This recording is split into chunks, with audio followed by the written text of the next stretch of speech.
Oh, how you doing, Nobile sons of bitches? It's UIMax here, and today we got the boys Solar, Evan, John, and Rick, and Briscoe, and we got this fucking video right here. So, John, you wanted us to check out this section of a video real quick before we hopped into the main topic of today's stream. So, John, tell us a little bit about this chapter of this Mauler video here. Well, you know, it's his 17-hour Outlaws review. Outlaws! Which, as you guys know, I also tortured myself through this game, so I greatly enjoyed this this review because it appropriately tore it apart from every possible angle, including here at the end where he talks about the people who perhaps got a little bit of slice on the side to speak well of this game. So this is after he's done basically most of the criticisms, and then he's like, but how could it have gotten positive press from anybody? Let's find out. It was and for me, trying to be a little right bit as I of, was you know, you might see some familiar faces if you're a fan of some of the GKA. Yep. finishing the final DLC. Now hurry.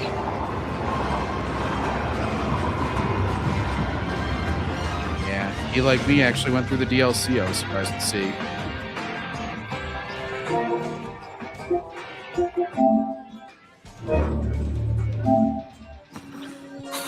Bye-bye, Kay.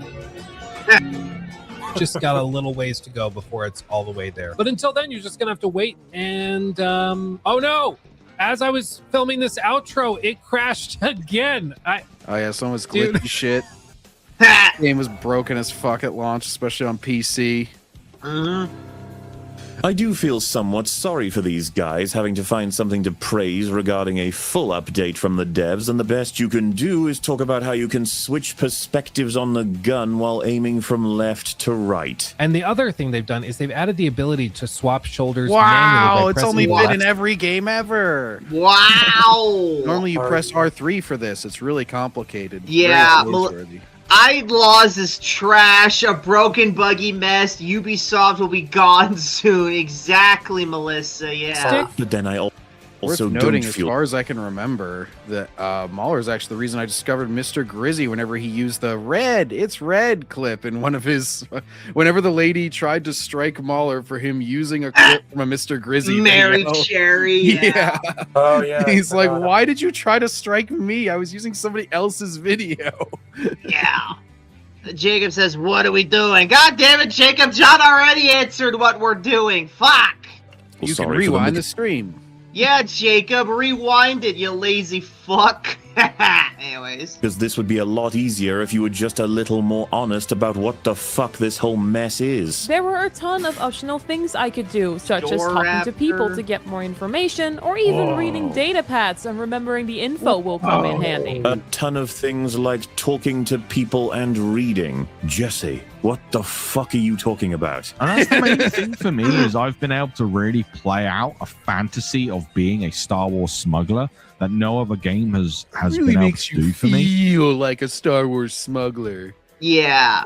Says the guy likes to hit his pillow. What does that have to do with anything, Jacob? The fuck? I guess the bar was pretty fucking low to begin with. The game can be plenty of fun because more often than not, there's satisfaction to be found in the fantasy. I truly felt like the thief I was supposed to be. Well, I'm As glad long as I don't you're feel like myself, I'm happy in life because I'm a bad sack. This is the Also, game.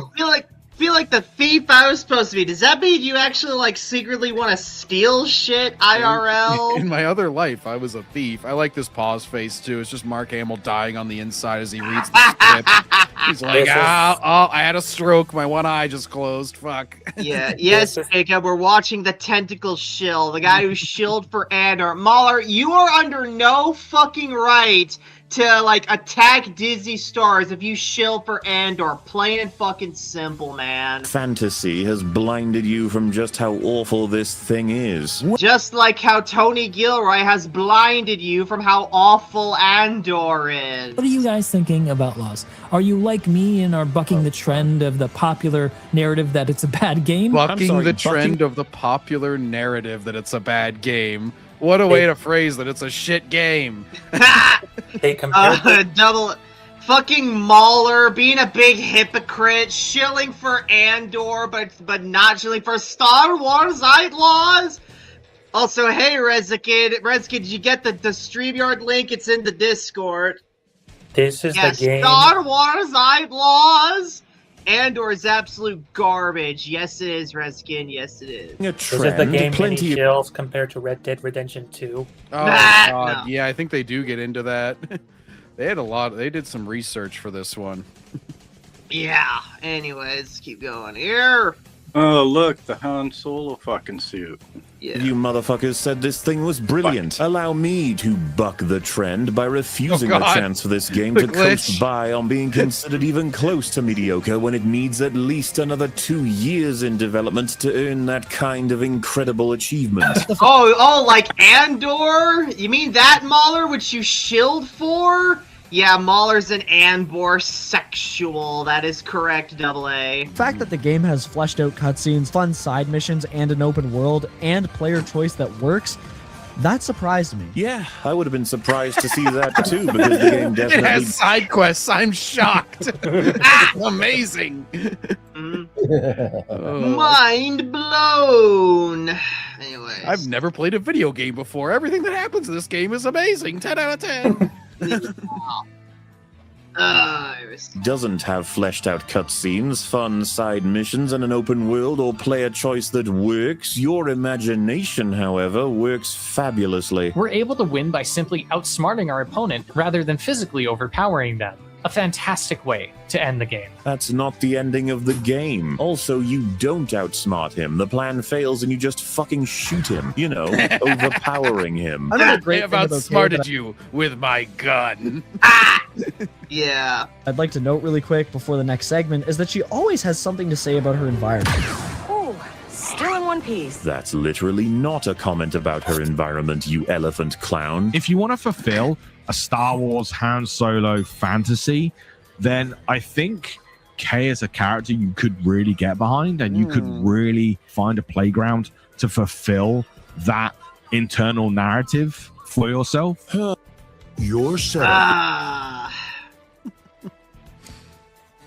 You can fulfill your internal narrative of being like Han Solo by not being Han Solo. Yeah, but hey, Mauler, guess what? This fucking game is in the same continuity as Andor, so you have no right to complain about this shit, man. Of course the game isn't going to be Red Dead Redemption 2, and it's crazy to expect that. How about expecting it to fucking work? How about we don't get mad at Red Dead for setting a fucking fantastic precedent that outlaws can't even slither into the shadow of? Star Wars Outlaw. Oh, hang on, guys. Let me catch up on chat here. Rezkid says, not even on that anti-women shit, just very strange that an overwhelmingly male demographic of Star Wars fan plus gamer is forcibly playing as a chopped lady. Exactly. Whoa. Ain't no way you don't have an ad blocker on. Yeah, you're right, Rezkid. I don't have an ad blocker. That shit just comes with way too many fucking risks and glitches. I just ain't gonna risk it. I'm sorry, Rezkid. I'm sorry. Mauler sounds like the default Google Translate voice. Exactly. No, ma'am, Solo sucks. She's not likable because she's a commie girl boss. Exactly, Melissa. And hey, K-Vest exists in the same continuity as Cassie and Andor. Remember that, folks. Is not a bad game per se. But to say that it's objectively a bad game for not meeting an insane standard is just straight up silly. It's objectively a bad game because it doesn't meet the standard of a functional fucking video game. Can't even jump into one room. I didn't even know. I didn't know Kay was a ghost.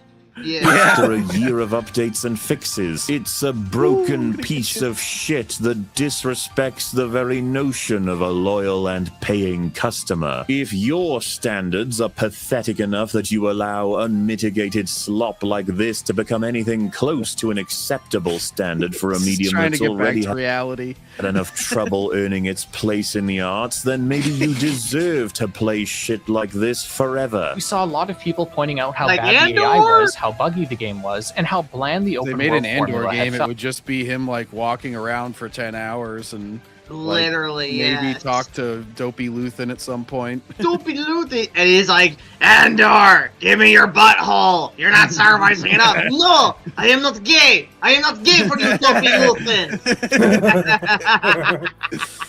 While I don't think these criticisms were indicative of the whole game, the problem for consumers was that's primarily what was shown. Because these sections of the game were unpolished, it was easy to clip farm that part of the game and blissfully forget about the parts that were done well. Especially in this current internet age where, realistically, unless it's a widely beloved classic, no one wants to hear how great a product is. No, very few everybody's parts are done negative. well, Of and they course. are Most mostly things are just shit. Even the game doesn't want you to play it.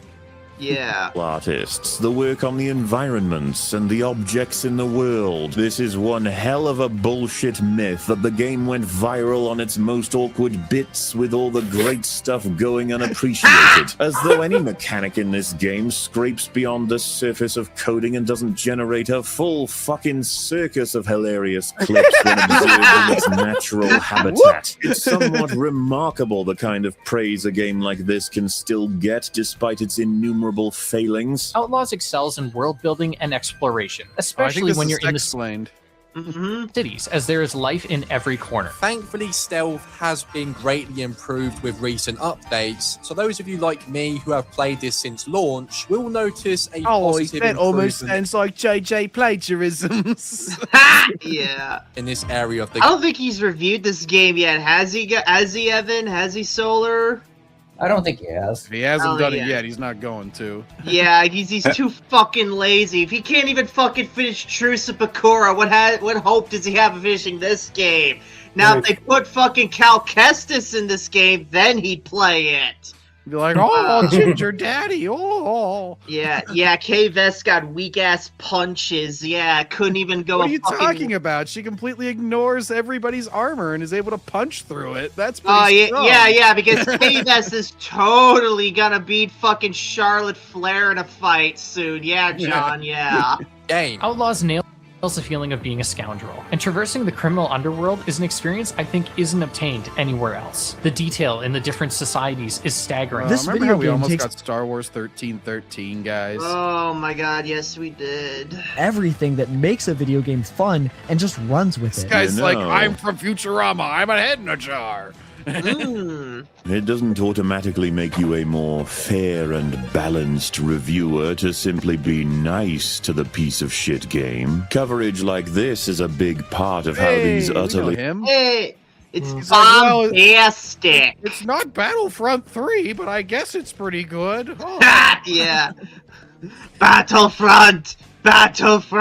Yeah. The unfinished garbage slopbergs could ever come to be considered ready for release. With the benefit of being labeled not so bad after all, many can be convinced this crime isn't some of the lowest of the bottom of the barrel quadruple A scum of the earth. Like Not to Andor? mention, some of these videos are just hard to listen to, man. And it really would be quadruple A too, because it costs so fucking much.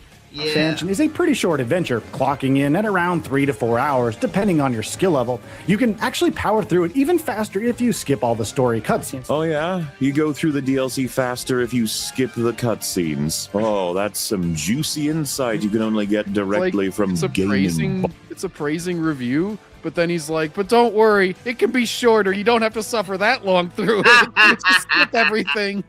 Yeah. You're not supposed to talk about how fast you can get through something if it's actually good.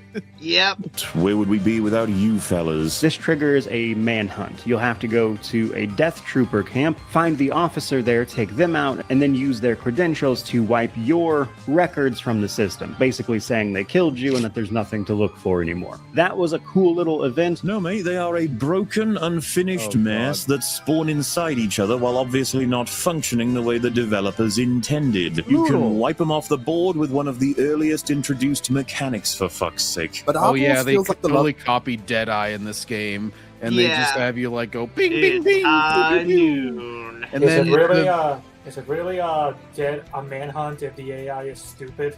Well, it's not a manhunt in any sense, because the way the Death Troopers work is you get your bounty with the Empire all worked up, and then for some reason, instead of coming after you, the Empire's like, oh, the Death Troopers, they're chilling in this spot. they're not going to move from that spot. They're not going to actually hunt you at all. They're just going to wait there until you come and kill them, and then your wanted level is gone. It's like, what the fuck kind of police force is that? It's like if ICE just sat around and was like, hey, illegals, come here and fight us. Yep. Child of Red Dead Redemption, and please bear with me on this, but Ubisoft's Watch Dogs. Portions of Assassin's Creed, portions of Far Cry, a taste of Red Dead Redemption. Keep Red Dead Redemption. That fat bitch next to him was just like, I have no idea what he's talking about. I don't play games, but I'm trying to get viewers. Yeah, they got weak ass lasers. Yeah. Name out your fucking mouth. Almost every Cantina conversation I eavesdropped on or discarded datapad I read pointed me towards some new treasure to seek out or gambling tip to take advantage of, and it always felt like I was gleaning some illicit information rather than just being spoon-fed chores to complete. Yeah, you weren't as is being the case in so spoon-fed. many It was other just open tablets sitting around on a counter. That's totally not being spoon-fed. Hey guys, I have this secret gambling tip. Better leave my tablet over here in public. Yep. Anyways. I'm sorry you felt the need to say something so fucking wrong. Unless, of course, you truly find the busy work in this piece of shit meaningful. I guess. Oh, Jesus. Hang on. We got Jacob saying, you saw that now that they're comparing ICE agents to stormtroopers? Well, I saw the idiot holding up the One Piece sign. It's like, nobody should be attacked just for existing. Holding up some Frankie panel from the manga. And I'm like, wow, they're killing people just for existing? And I got a bunch of replies like, yes, haven't you been watching? I'm pretty sure it was for being an illegal immigrant, but all right. Yeah. Also, we got Quaggerjack saying hello. Hello, Quaggerjack. Hello there. Hello there. Anyways, let's keep going. If you're gonna rip off any game, it may as well be Uncharted. It's literally the climbing from Uncharted copied into a Star. Climbing! That's not unique to Uncharted. If anything, Uncharted makes it even more entertaining than what Outlaws is doing. Yeah, I can say, Uncharted's platforming, like, it's more on rails than I usually like platforming to be, but it's infinitely more entertaining than doing the fucking Outlaws shit. Yeah. Oh, geez. We got Quaggerjack asks, what is this game? Oh, my God. Do we have to explain the game every time to every new guy around here? Well, this game is Uncharted, but the game that's mostly being discussed is Star Wars Outlaws. What are the Uncharted games? How the hell have you never heard of the Uncharted games, Quaggerjack? Well, we don't know because nobody's charted them yet, so, you know, it's hard. You know. I haven't even played them. Get a PS3 and buy the originals, or get a PS4 and buy the remastered trilogy. Support women-developed games. Oh yeah, Amy Hennig. Yep. At least Uncharted 2. I don't know about the other ones. Nah, I think she wasn't in the third or fourth. Dennis says, great. First it was the Nazi regime. Now they're their equivalent to ICE agents. Classic liberal bullshit. Also, hello, everyone. Hello, Dennis. Quagger says, okay, I will do that. Thank you. Well, you're welcome, Quagger. Damn, Sony slipped me a fucking little residual there. I just sold some games for you. I don't see why they should compare Stormtrooper to ICE agents. At least their guns will kill them faster. Sponsored by PlayStation, the Backseat Boys. Yeah. Although I'm not really sponsored by PlayStation, because that Horizon game that they revealed today, that's like Fortnite Horizon, was total bullshit. Looks like shit. They released the Horizon game? They haven't released it, but they just announced it today for like PC and PS5. It's like this stupid cartoony looking like Horizon game where it's like a spin-off game where you're playing as these stupid looking people it's like supposed to be like Monster Hunter type gameplay, but obviously very cheap looking. It looks pretty awful. Okay. We got Jacob saying, apparently according to the adult pretender, we're on stolen land unless it's their $1 million mansion. Yeah, Billie Eilish. And then I saw somebody, they're like, oh, just because they don't like Billie Eilish, now they're stalking her at her home. No, it was a fucking joke, because they're like, hey, get off your stolen land, bitch. If you're going to have a $15 million mansion, you can't call things stolen land. Yeah. Apparently there is a lawyer who deals with evictions already offering his services for free to evict Billie Eilish off her mansion. And apparently Billie Eilish finally made her first public appearance, and holy hell, does she look defeated. She's been fighting on the online forums on her alt accounts. Well, apparently, she can't defend herself for herself. She has to get both her brother and her uncle to fight her battles. What a fucking bitch, am I right?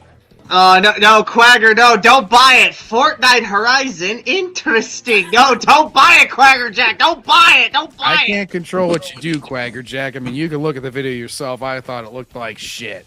Her name is Billy? Yes, her name is Billy. We don't know why, but it is. The comparison is all... Oh, guys, fun fact, John. You remember John Solar? You guys remember Samara from Mass Effect, right? Uh-huh. Did you guys know that that Billie Eilish's mother is Samara's voice actress? Oh, No wow. way. No, I'm not even kidding. I'm not even kidding. It is. Damn. The comparison is also outright ridiculous, considering the fact that the Empire was mixed between the British Nazis and a bit of the Soviets, also the Romans. Basically, 3 major enemies of American history. Exactly. Anyways. Like the Uncharted series, then you should. Oh, this dude with his fucking mic. Oh my gosh. Whenever he was doing the live premiere, everybody kept commenting like, my ears. Fuck this guy's mic. He's always cracking, and he tries to do like the ultra version of the Birdman voice. He's got the amplifier turned up too far. Yeah. Fucking hell, how's that for an indictment on Uncharted? And all of this stuff reminded me a lot of the movement controls in the Uncharted games. No! That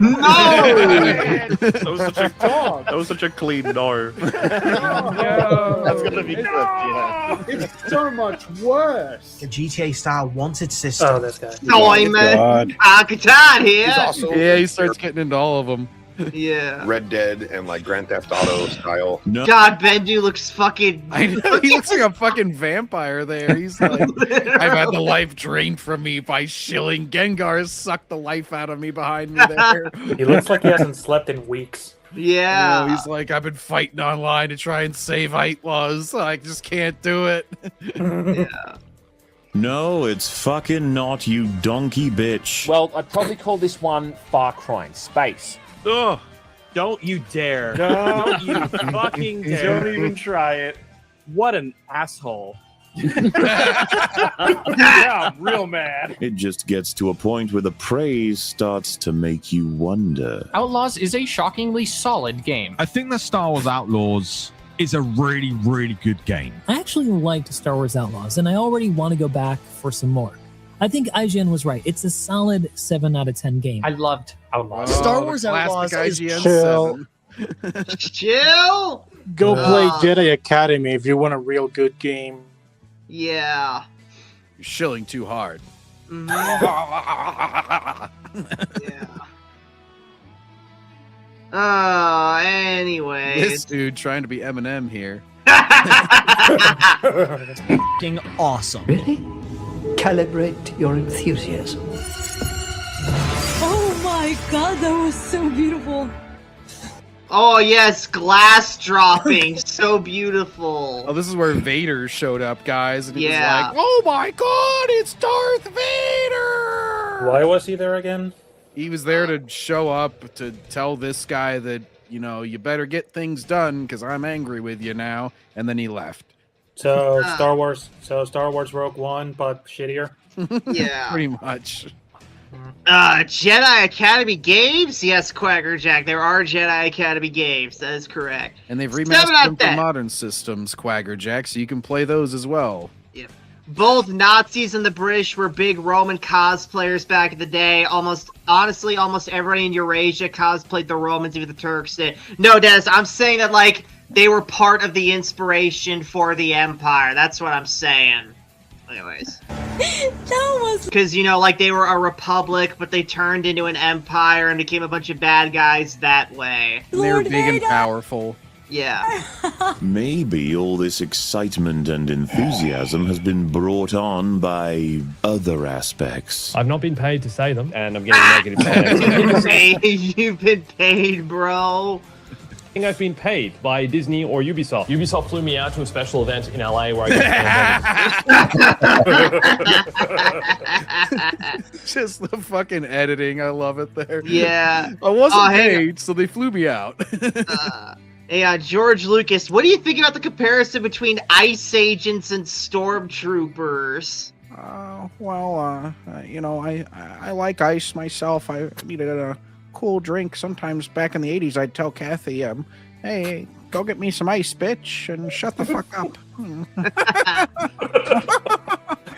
Anyways, yeah, it was, I mean, they're, you know, I just try not to run them over with my car, and I haven't been shot yet at Skywalker Ranch. So whenever I'm playing with the little, throw the little Grogu doll into a blender every once in a while just to make myself feel better. So, yeah, there we go. Anyways, next game and got to chat with the developers and the actors. And also got to go to Star Wars Galaxy's Edge and Disneyland. But everything I say in this video are my honest impressions of this game. Oh, God.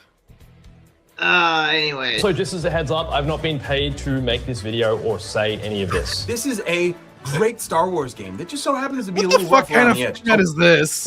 I'm gonna stand right in the middle of the screen over the fucking gameplay. Oh, he's wearing a black Spider-Man shirt. Yeah. God. anyways. He needs to show off that godly physique for everybody as he's talking. Of course. Anyways. And yes, I did get this game early, but I This also guy gets did all not the get pussy. Yeah. I think George Lucas would cringe after hearing that question. Yeah. The best way to beat ice is with fighting rock, fire, and steel. Oh, I get it. I get it. I get it. Yeah. I would not recommend using a rock on an actual ice agent, though. That Yeah, seriously, Quaggerjack, don't do it. If you see an ice agent, just let them do their jobs. Okay, they're not gonna harm you if you just let them do their jobs. Okay. paid to talk about the game highly. Yeah, they did reach out. There's going to be a ton of things in the contract that will not bind me to any sort of tailoring of what I need to or don't need to say about this game. If it's complete ass, I'm going to be totally candid about Apparently that. he So at the lives end of the by day, me, nothing was some signed. shit. Nothing was done. What'd you say, Briscoe? So apparently he lives by me or some shit. Oh shit! What? Really? Briscoe, you're Canadian? What the hell? You just. He's complained about the fucking Canadian government a lot of times. What the fuck? How are we just learning this about Briscoe just now? Don't we that? I already knew that. The strange alien world called Canada. Canada. Yes. Wait, what? Okay, after all the their jobs. shitting that I've done on Canada, you haven't figured it out. No, I haven't. No, Briscoe, I haven't. Okay, I will let them do their jobs. Okay, well, good. Briscoe, I'm curious, since you're Canadian and all, what do you think about that show, Kim's Convenience? Never seen the fucking thing. No, Never seen Stanley any. Cup this I year. You're haven't seen Canadian. a Canadian show since Trailer Park Boys. Judging by recent scandals, the best weapon against them is absolute Batman. Oh God. Simple Theories of Canada, yeah. I Simple like the Canada. edited version where he's beating up fucking Antifa. Yeah. Anyway. Star Wars Outlaws is awesome. I mean, I got to tell you, I don't think I need any help getting hyped for this Help. game at this point. Well, Like, we I'm fully believe you, in the Katarn. Yeah, fake news. Wait, what? throes of it. I'm not being paid. I'm just doing this because I enjoy the game. Why do you keep having to say that? For days. It's almost as if you're trying to hide something, bro. He thinks the lady doth protest too much. Come on, Yeah. John. Now- Come on, John. They need to be clear that they're not sucking Disney's dick. I am not. I did not have to Look at suck me, Dave Filoni. Look, great pause face, by the way. But I did not have to suck Dave Filoni's dick to get access. Just to be clear, I did not have to eat out Kathy Kennedy's dried up desert cooch, okay, to get this access. I'm just letting you guys know, okay? That totally did not happen. Yeah.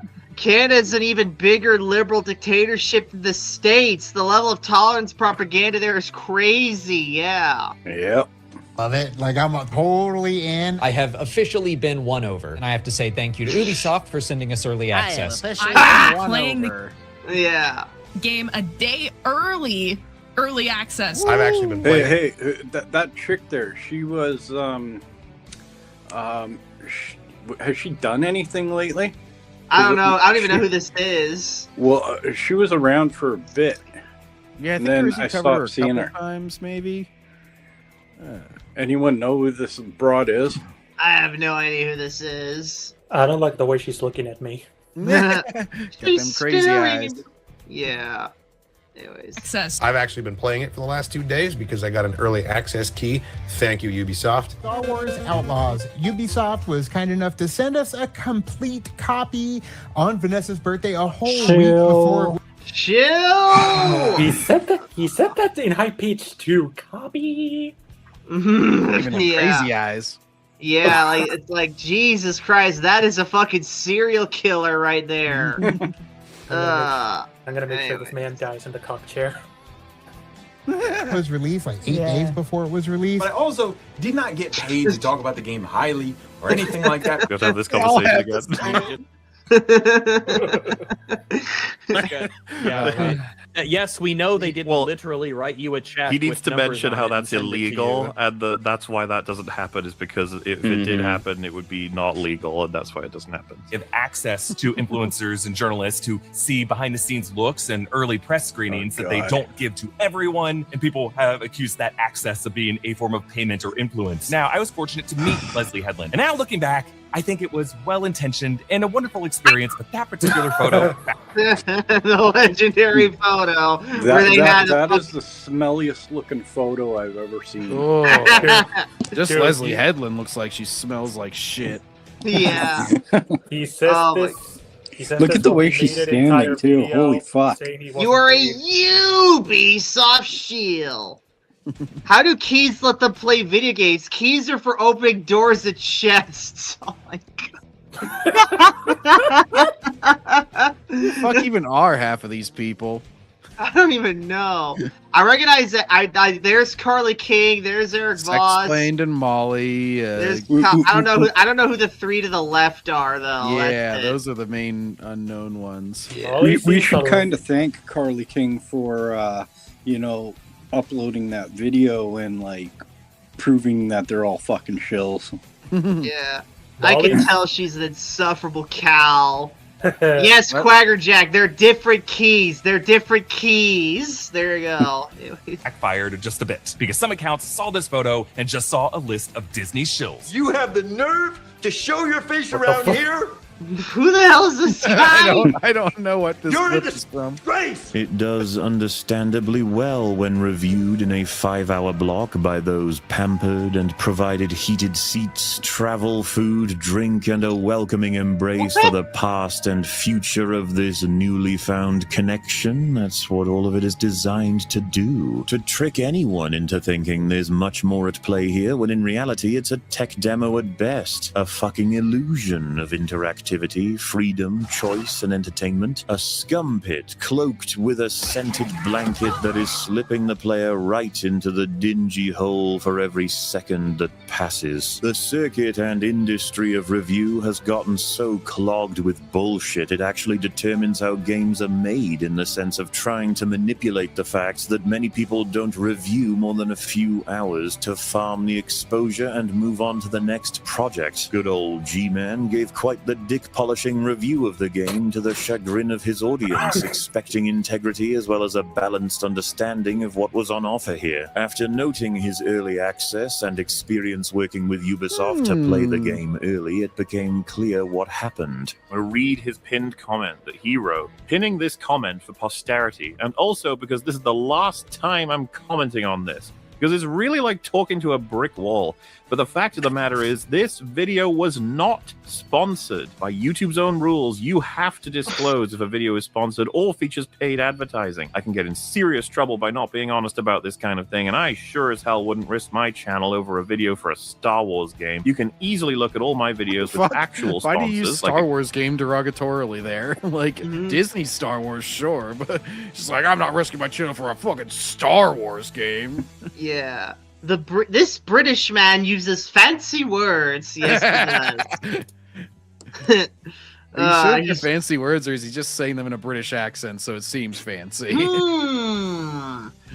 Why did he show those gold humanoid androids from Marvel? I think he was simulating like the throne that Disney gave each one of their little reviewers. It's like to make them more accepting.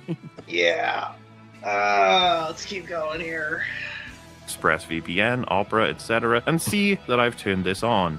Finally, for those interested, as for the preview event, I drove 45 minutes each way to Ubisoft's Sydney office, paid $40 for my own parking, and then sat in a room with one other content creator for 4 hours before driving home. The only thing they paid for was a cup of coffee. If you don't agree with the video, that's fine. Make up your own minds about the game when you play it. Until then, stop believing all the crap you read on the internet. A publisher saying, here's some money, give our game a good review. That ain't happening. But, oh yeah, we're going to the press event? Oh yeah, and it's, or like, oh yeah, we're going to fly you out to, you know, wherever, and then you're in a hotel, and then you get to play the game.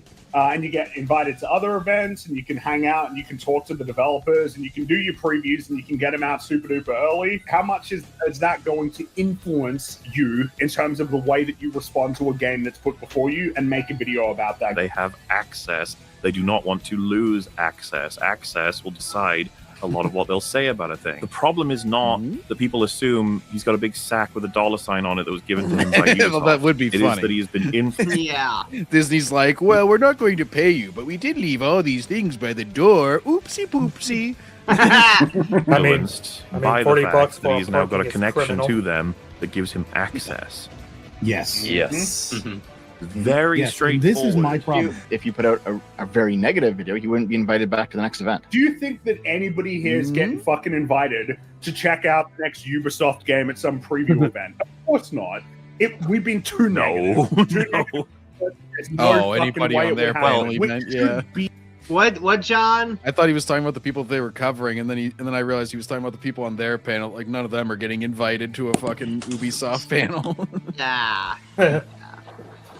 Be interesting to you from the perspective of like they want you to do this. They think it will be beneficial to get you to come out to this event to play the game and then make a video about it. They expect that will yield them positive outcomes. That's something to think about in terms of the nature of how access. The reverse point of that is, do you believe they contacted you to review this game early via access because you're so good at your job and they just wanted your opinion desperately? I don't know, Mauler. Ask for you to review the next show since you liked Andor so much. How about that? Yeah, but you're not ready to have that conversation yet. Seriously, I don't think that'll be happening for him. Yeah, sure. We'll see. Just put out another show like Andor, and Mauler will come running back. And it's because of shit like that, Mauler is scared to fucking debate me. I swear to fucking God. A 200 subscriber channel literally scare this guy. I swear to fucking God. You know what I'm saying, Mom? I scare this guy. Yep. Anyways. Or because they're hoping to influence you toward a particular direction, one that you may not have taken or one that you may not have taken as hard without this interaction, and that in future they may just have you back again if you continue to be nice and chill, if not positive about our games, which this video is surprisingly astroturfy for what the game actually is. That's an ad. We watched an ad for 8 It feels like an ad. Is correct. Holy shit, like you're all shitting on me. It's like, why do you think it is? It's because the video is fucking weird. Yeah, the guy's shitting on his own audience because they're just being honest with him. Like, dude, you're fucking, you're loving this game for no reason. He's like, oh, it's like talking to a brick wall. Oh. Yeah. About this game that's so obviously crap. That's why the response is so negative. After battling his... What, John? I didn't say anything. Oh, okay, I thought you said something. Anyways, move on. His fans indefinitely that this was truly his opinion on this piece of shit, he decided to try and quiet down the controversy by removing the video. The same day he uploaded this video, he put out this tweet where he says, I'm removing my Star Wars Outlaws video. I guess I forgot the cardinal rule where you're not allowed to say nice things about video games anymore. I was just trying to be positive, guys. guys? Oh, boo fucking who. We wanted a review. We didn't want you to be positive or negative. We just wanted you to be honest. Yeah. Here we go. And I don't want to get a Toxic month's gamer worth now? of abusive comments over it. Abusive comments. Oh. Yeah. Oh wait, all right. So let's. I like how Lucky for us he's at so close EFAP. to getting it. He's like, oh, the comments are 90% negative on my video. Why would this happen? It must be because of all the haters. Yep. We watched his video and commented throughout, the link for which is in the description. Here's a moment where we read what his fans had to say and what he had to say back to them before trying to bury the video forever. First and foremost is, are you going to review the game now that it's out? Which I think would be a wonderful thing for him to do. Get stuck in and tell me what you think and compare it to your initial thoughts, and then talk about the introspection you can gain from that. How important is it to express your initial thoughts if they are so far beyond close to reality? I wonder. That would be an interesting topic. Next one says, I'm glad I unsubscribed from this bad actor a long time ago. Where's the review for this trash? It's been out for weeks now. Did he even look at the footage he selected for the video? Laugh my ass off. I mean, some of it did seem to be directly contradictory sometimes, but it might just be he's not familiar. Stealth, bat. Yeah. Can't wait for all the good things you're going to say about Assassin's Creed Shadows. No,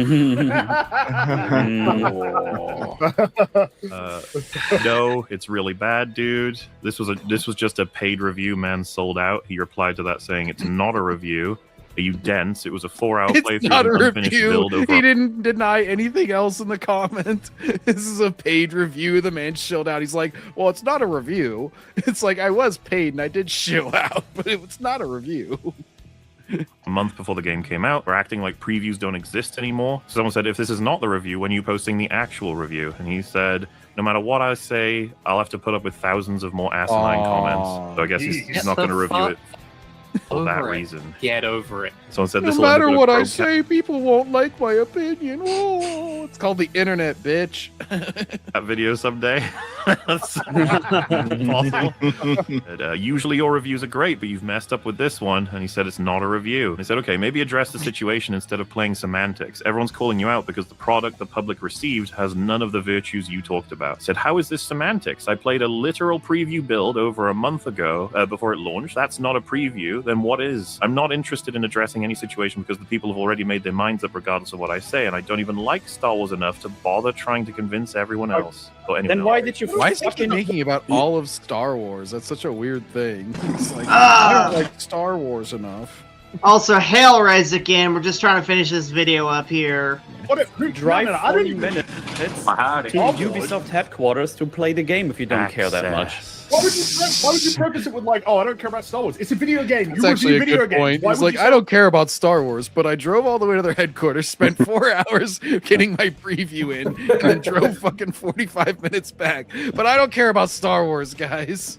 Yeah.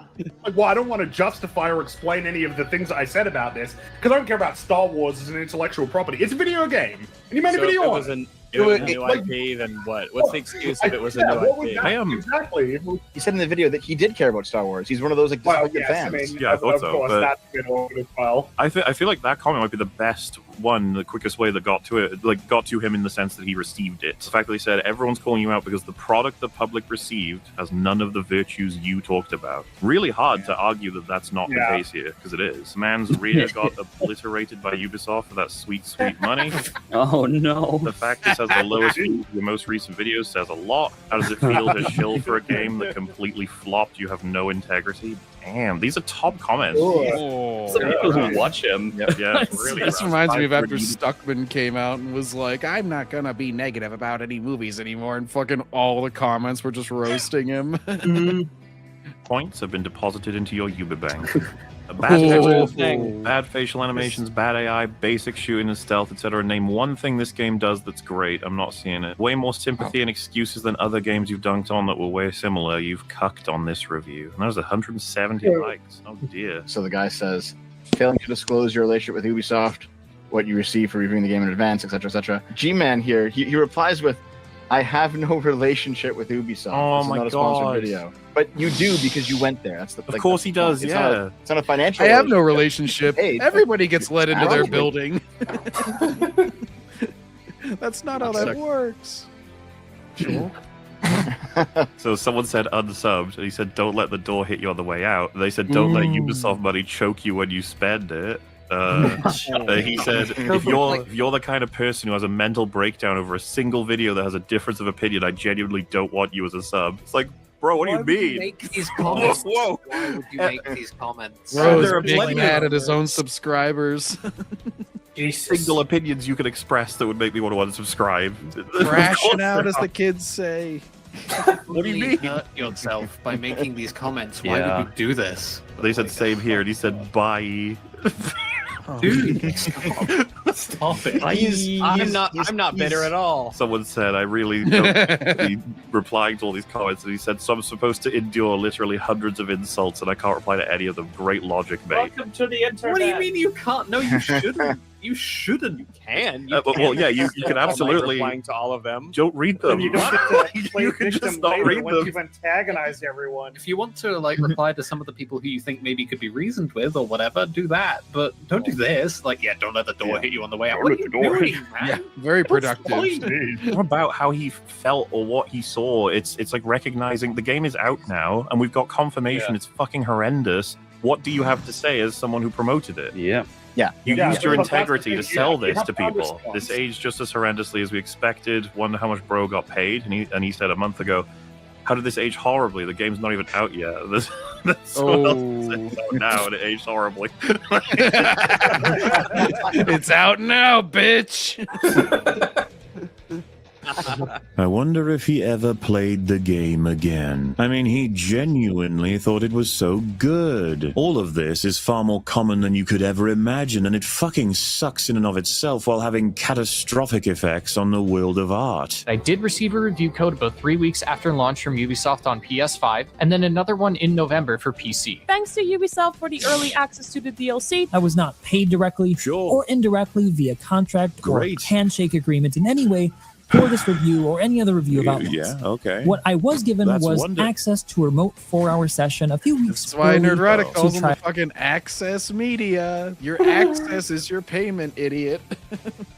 out Outlaws, and then again a key last Friday to get a head start on reviewing the game. And this isn't to say that being paid is the sole reason for their rampant enthusiasm. Plenty of people really do think this game is great. The more you engage with exploring why certain games are celebrated, the more disappointed you may very well become. Maybe I'm alone here, but half the reason I like Star Wars in the first place is because the Force and lightsabers are dope as shit. I will continue to love Star Wars until they put me in the grave. So, Oh god. It has pew pew and laser sword. Yay, I like it.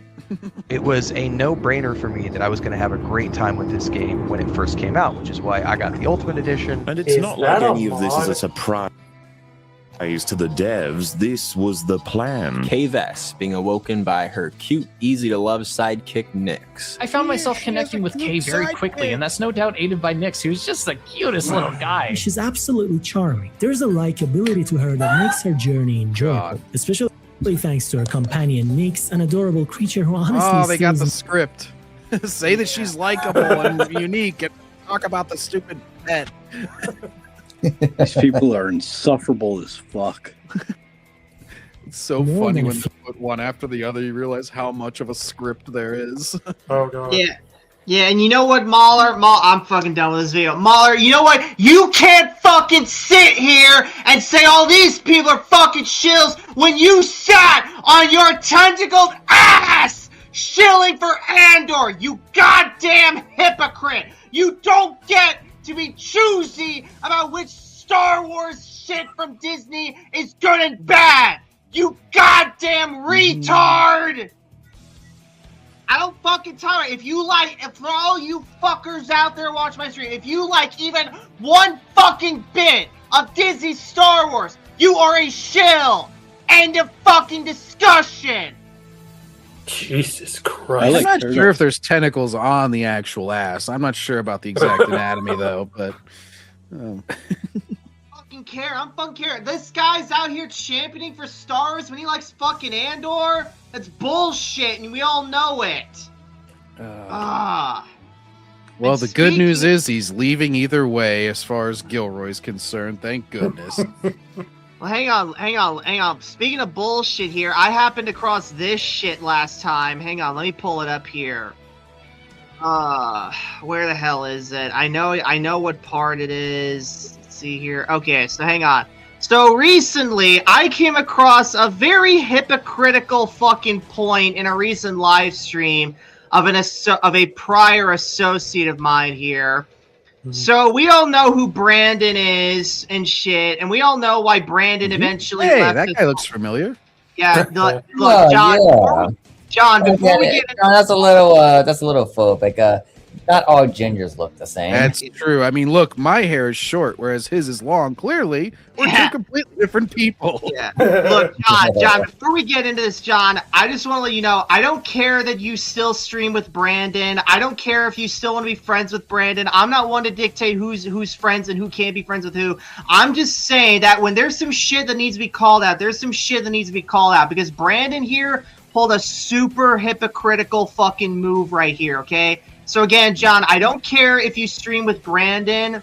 I don't care if you I don't care either way. It's like there's some stuff that needs to be called out here. So you, Brandon, and Iron and Quiz are just shooting the shit over this shit here. So hang on, let's just listen to what Brandon has to say. Yoda, having a short lightsaber just shouldn't be a thing. What about Grogu? I want to kick that little runt into a block. I want to do what Anakin did to Dirge. I want to shove Grogu into an escape pod and just launch him into the nearest sun. Oh, really, Brandon? You want to do that to a kid? You want to do that to a baby? Oh, that's so, Brandon, you're okay making jokes about harming little kids then, is that it? Well, shit, Brandon, why the fuck did you completely dump my ass after I made that one joke on Twitter? So it's okay for you to make jokes about harming little kids, but not me? You fucking hypocrite! Fuck, Brandon. And also, Grogu's 50 years old. What are you talking about, kid? you know what I mean, John. This is just plain old hypocrisy coming from Brandon right here. You know what I'm saying? So hang on, and also, can we just talk about Brandon's stupid ass post right here? Look at this. Now that is just clever. Okay, it's just a fucking play on fucking like the Spider-Man logo, whatever. Oh, I see. It's Doc Ock. Yeah, I got you. Fucking, it's just some panel of a comic here. You never want to make Spider-Man mad. Never mess with a small Jedi carrying a large crate. You know. Have I ever told you guys that Darth Vader's my favorite character in all of fiction? You guys know what this fucking shit looks like? You guys know who makes posts like this? Fucking Jacob Suggs. These are like some Jacob Suggs level tweets right here. I mean, to be fair, I think we all kind of assume Vader is his favorite character, judging by his profile picture. Yeah, he calls his guys Vader's fist.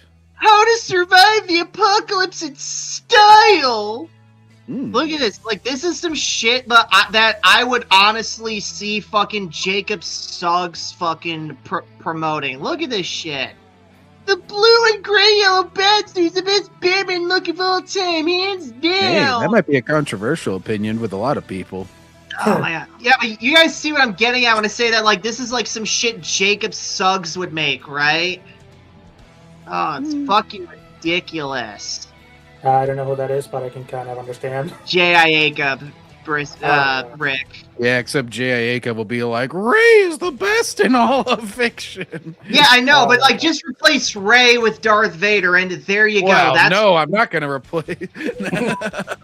I'm seriously, John. He's acting like fucking Jacob with these stupid ass juvenile posts. And like, hang on. Speaking of juvenile, hang on. Look at his fucking shorts here. Look at this. Is that a fucking kid's bed cover right there? That's some fucking kid's bed covering right there. Look at this. He's showing off his toys and his books and shit. Ooh, that's G1. some shit. That's some shit Jacob would fucking do. That's some shit a little goddamn kid would do. how old is Brandon anyway? I don't know. Exactly. Like, I don't even think is Brandon even a fucking adult? Is he even over 20 yet? It doesn't sound like he is. Look at this shit. He's like a little fucking kid. And if that's the case, then thank God I kicked him. Like he left me because I don't want to be fucking associated with little fucking kids. Fuck. Hey, now don't insult Darth Paws like that. Well, fucking Paws was way more mature than this guy. Paws was wise beyond his years. What advantage did Brandon have going for him? What happened to Paws? I forget what. Yeah, I think probably his parents found out.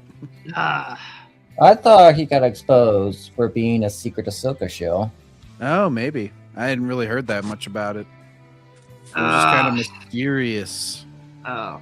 I remember one of those channels popped up afterwards where it was like, you know, carrying on the legacy of Darth Paws, and it was like kind of like what Bane tried right after his channel got taken away, but I don't think it really went anywhere. Anyway, sorry guys, I just got word from Redskin that he can't show up because he has class, but anyways. You've been holding that in, huh, Cedar? Anyways. Cedar's gotten a lot off of his chest this stream. This is very healthy. Yes. It's like, it's fucking... it's fucking done with hypocrites, man. You got fucking hypocrites out here, like, hating one Disney project, but then shilling for the next. Then you got another fucking guy out here who's, like, being a big hypocrite, who's split with me, all because I made that one joke on Twitter about the Leia actress, and even after I told Brandon that I'm not gonna make those fucking jokes anymore, that's still not good enough. Like, Jesus Christ, Brandon, take a fucking joke. And the fucking justification that Brandon gave is fucking stupid. He's like, I want to be a father one of these days, man. You can't make jokes about kids. Like, well, that doesn't mean you're guaranteed to be a father. Do you have kids like right now that I just don't know about? What the fuck? That's one of the stupidest justifications I ever fucking heard, Brandon. You goddamn retard. Plus, kids are gonna learn to do those jokes either way. Yes, exactly. As I told Brandon, a bunch of other people, hey, I have fucking kids in my neighborhood. No kayfabe. Not Backseatville, the actual place where I live. I legit have kids where I live that make those jokes. See? And also I have it's like fucking Brandon here. Hang on, where the hell is it? I forgot where, but Brandon said, I'm not going to be on your crappy channel anymore. Well, you didn't think my channel was crappy the first time you were on it. It's fucking stupid that Brandon is that fucking high-strung that he'll straight up dump his friends over one fucking joke that wasn't even aimed at him. Stupid. Oh, well, yes, anyways, that was healthy, anyways. Oh, let's find some more shit to fucking rip apart here. Alright, alright, here's Dyad, because I know Raven really wants us to roast Dyad here.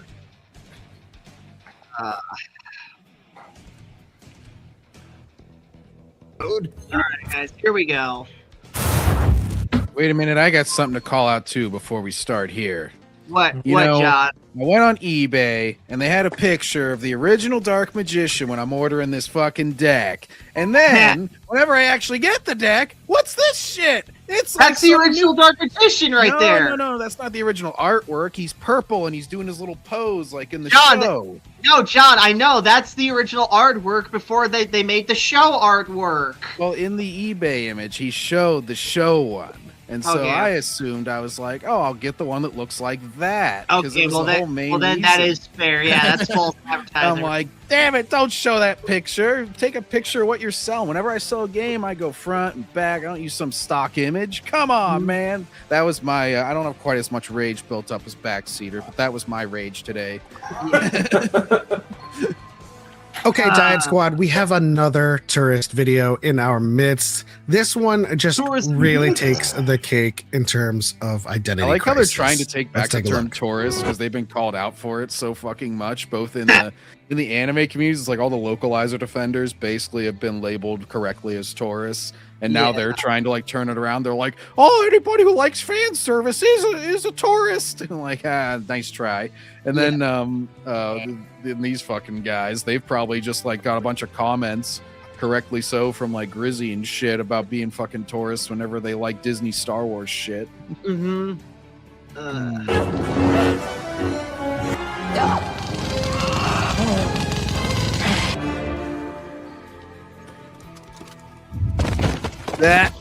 Do you take issue with Rey and Kylo Ren struggling with the Praetorian Guards? I thought the problem was that Rey was a Mary Sue. I call this video an identity crisis because it just doesn't know what it's complaining about. Remember, Rey made that knife just disappear in the middle of the fight. She really is a Mary Sue. She literally can't be killed. Yeah, I once trolled them on their live stream. They told me to get a life. Yeah, pretty much. Yeah, of course they did. Not anymore. Is Rey too powerful, or should they not be struggling with the guards here? Yeah, so in this video, this is what I would like to call consistent Schrodinger's in the Rey. universe. Yes. Because she's both way too powerful and nothing beats her, and she doesn't have to do any training, but also she's struggling all the time, and she can't beat anyone, and she's weak, especially against these guards. These people have What's up with already dude's camera, man? I don't know, bro. Decided that they don't like with the Netflix adaptation of Theory. What? Solar? That Choco looks like Theory, but bought by Netflix. Black. The Netflix adaptation. Theory by Netflix. Something, and they're willing to twist themselves into knots, working backwards. Twisting up. themselves in knots. No, she still didn't get any fucking training, you idiot. It just makes it more inconsistent in her own story that she can fucking beat Kylo Ren, but then struggles against these losers who can get killed by a force push.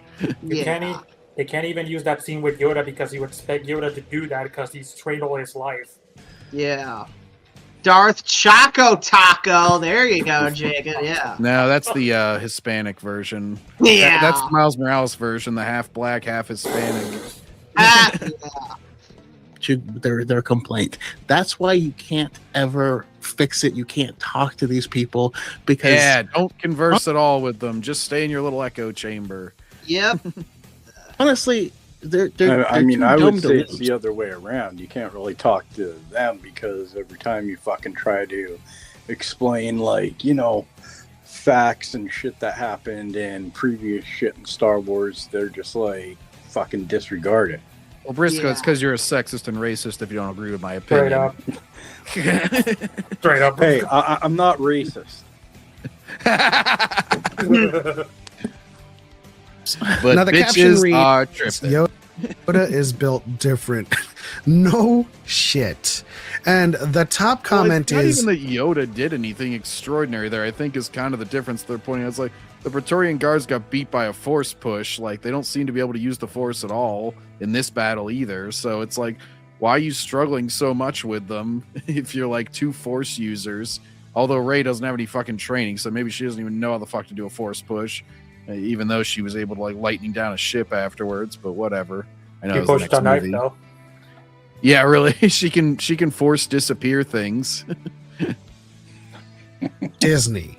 Rey is literally, by our best estimates, 1 to 2 weeks into her official training with Luke. Kylo Ren isn't even struggling. What training was that? He fucking joked around 3/4 of the time. It's like, She wasn't even present in the Jedi. Didn't Luke like tickle her ass with a feather or something? with the fucking she did fern. tickle That's ass what I mean. It's a joke, her training with Luke. He's like, Do you feel that? That's the Force. Oh, psh, yes. Jedi were stupid, by the way. That's my training for you. Fuck the Jedi. like that was Luke's training in The Last Jedi. Fucking Oleg Keldroma was a better depiction of a crestfallen Jedi hermit. Yeah. Yeah. I know that one. just fighting 5 guards all at once while Rey is fighting 2. Of course, they're going to struggle against them compared to the Grand Effin' Master of the Order and a Jedi who's been training for over 800 years. Yeah, it's wild. Yeah, Now, but Kylo should not have struggled because he's been training all his life with Snoke. And also, you don't need Yoda to do it wasn't like Yoda was demonstrating some amazing skill that would take 300 years to do. He did a basic ass shove on 2 guys. Yeah, he was oral farming. Yeah. I'm surprised Luke didn't call the Jedis Nazis. Yeah. Blame the person creating the video, because this does seem like it's just a joke and it's just throwing it out there. But the way that the carpet nuggets will jump onto anything that they can find purchase on. What? What the fuck is that? Is your dog shit on the carpet or something? Is that what you're trying to say? I don't know. By the way, gentlemen, I have just received word a Baldur's Gate TV series continuing the game's story is in the works at HBO from Last of Us co-creator Craig Mazin. Like the guy from the first... Wait, no, that was the TV show creator, I think. Yep, the Last TV of Us. show guy. Oh, never mind. I thought it was the other guy on the initial Last of Us game. That's unfortunate. Oh, well. Just to be like douches is I don't know. It's utterly insane. I do blame this creator because they do have a lot of videos like this, and they do be liking. These guys are douches for. How dare you attack the $1 billion corporation? Dude, fucking Element is the living embodiment of the leave the $1 billion corporation alone. Fucking meme. He looks just like the guy in the meme, and then he's out there defending fucking Disney with his knife. He's like, leave them alone. Fucking dick nozzle. Yeah. Some of these carpet nugget comments. But I do call trying them to make carpet nugget thing, guys. It's never going to be a thing. Nugget? Well, at least now I know why they copy our insults. It's because these are the ones that they come up with. They're really very poor. Yeah. I thought Emily's cat left carpet nuggets all over the place. It absolutely does.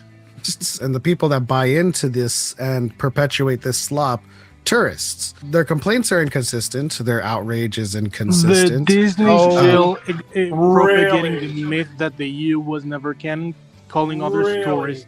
Talk about fucking hypocrisy. Oh, and that's not even why he calls anybody a tourist. He just heard himself being called it so much he wants to try and turn it around now. You never made up that term. You just got called it enough times. You got pissed off and ass mad about it. Now you're like, I gotta start calling them tourists. Otherwise, they'll all know I'm a tourist. Oh no! How much dick sucking are they Well, gonna do? this guy, to be fair, this guy is worse than a tourist. He's an invader. Like I said, is Rey too powerful, or is she supposed to struggle or not struggle with these guards? The reality is both Kylo Ren and Rey have been portrayed consistently throughout the sequel trilogy. Yeah. No, they didn't. They literally just pointed out how they're not consistent. You're like, but the reality is, don't believe all that footage from the movies. The reality is that they're both very consistent. It's kind of interesting, especially like when they show Kylo in this video. He's literally not really struggling. It's like, he is at the very end, but one of the clips is literally just a pushback that he pushes through 2 guards and then stabs a 3rd one. In this fight, Rey struggles to take down 2, and Kylo Ren fights the rest, and that is meant to show us exactly where these as if people Ryan are. Johnson put any thought into that. It was just fight them and look cool with colors. Are you fucking kidding me right now? As if Ryan Johnson puts a second thought into any sort of power scaling when he's choreographing a fight. Right. How many of the guards were fighting at the beginning? Rey and Kylo were at back to back, but then they started taking 2-on-2. Okay. I mean, we're talking about Force sensitives that are pretty powerful in their connection to the Force, fighting non-Force sensitives. It's kind of not a fair fight, you know, but of course Rey is still going to struggle, even despite her being, you know, experienced in combat and us seeing her already fight off multiple opponents. This is to show you. Yes, we've already seen things level she's done that have made no fucking sense. You're right. She wasn't even. She's so experienced in combat. Oh my god. She's not that connected with the Force. It just came out of her ass. Yeah, yeah. She literally like thought the Force was like a myth like 2 weeks ago. Apparently, growth. Just like the Yoda scene is meant to show you his level of power. You know, he's a beast. That's the point. In The Force Awakens, Kylo Ren is trying to recruit Rey while wounded. That's the number one reason why he loses. The wound takes a toll on him. He's not trying to kill her. You need a teacher! I could show you the ways of the Force! God, I haven't watched that in a while. It's so cringy. That wasn't even the intent. He wanted Rey to be with him so he could kill Snoke. He wanted Rey to be with him so he could fuck that ass! When the moment came, I didn't hesitate. And look at you. The deed split your spirit to the bone. I got this black shit on my face though, Snoke. Come on. Bested by a girl who had never held a lightsaber. You failed! In The Last Jedi, Rey has just slightly better training coming from her time on Ahch-To with Luke, and Kylo Ren doesn't so much struggle as he's fighting multiple enemies at once. And my bad, Ellis. I didn't see you with there. the training that she's received from Leia for over a year, Kylo Ren does, in fact, best Rey in lightsaber combat. He's just interrupted by his mother Leia at the last moment. Oh, I even wouldn't the call other that- one makes sense, even though she's had a bunch of training at that point. Yep. Kylo, sorry guys, let me get to the chat. I'm big. Oh god. Ugh. When did Rey struggle? Diabetes of the Force. No, there is no second thought from Roundhead because that movie was filmed with the first draft of the script. Old By the way, Rain I'm Johnson. blocked on their channel. Most likely by Elman is fat soy tears. No, Rey had no training. Darth Chaco is the type of guy who works at a water park and falls into the slide by accident on the first day. Damn. Well, I'm surprised Chaco has been able to talk this long because every time he moves his jaw, he's got a lot of lifting to do. Ooh. A win for Rey. Yet everyone thinks she's OP and a Mary Sue.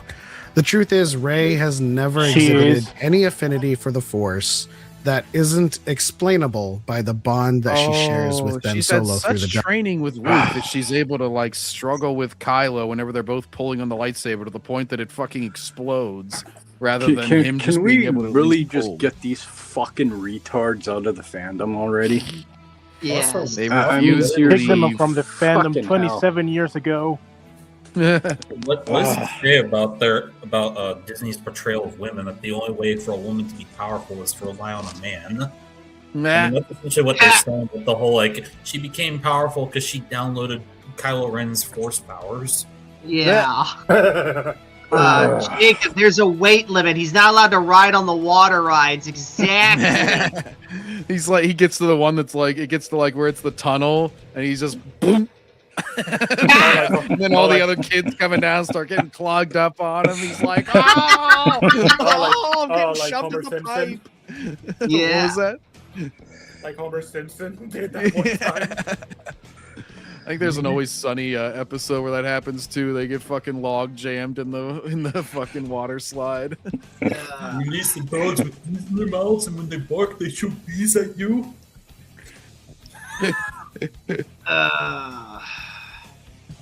Anyways, let's keep going here, guys. Let's keep going here. People say she's an expert pilot who made Han look like an idiot when all she was doing was fixing a problem she knew existed, working under Well, Unkar no, she Plutt. looked. She was a Which begs fucking the soup question, why before couldn't that. anyone figured that out? And she's never been off the planet, and she expertly pilots the Millennium Falcon and beats two Star Destroyers, even with shit broken on it and everything.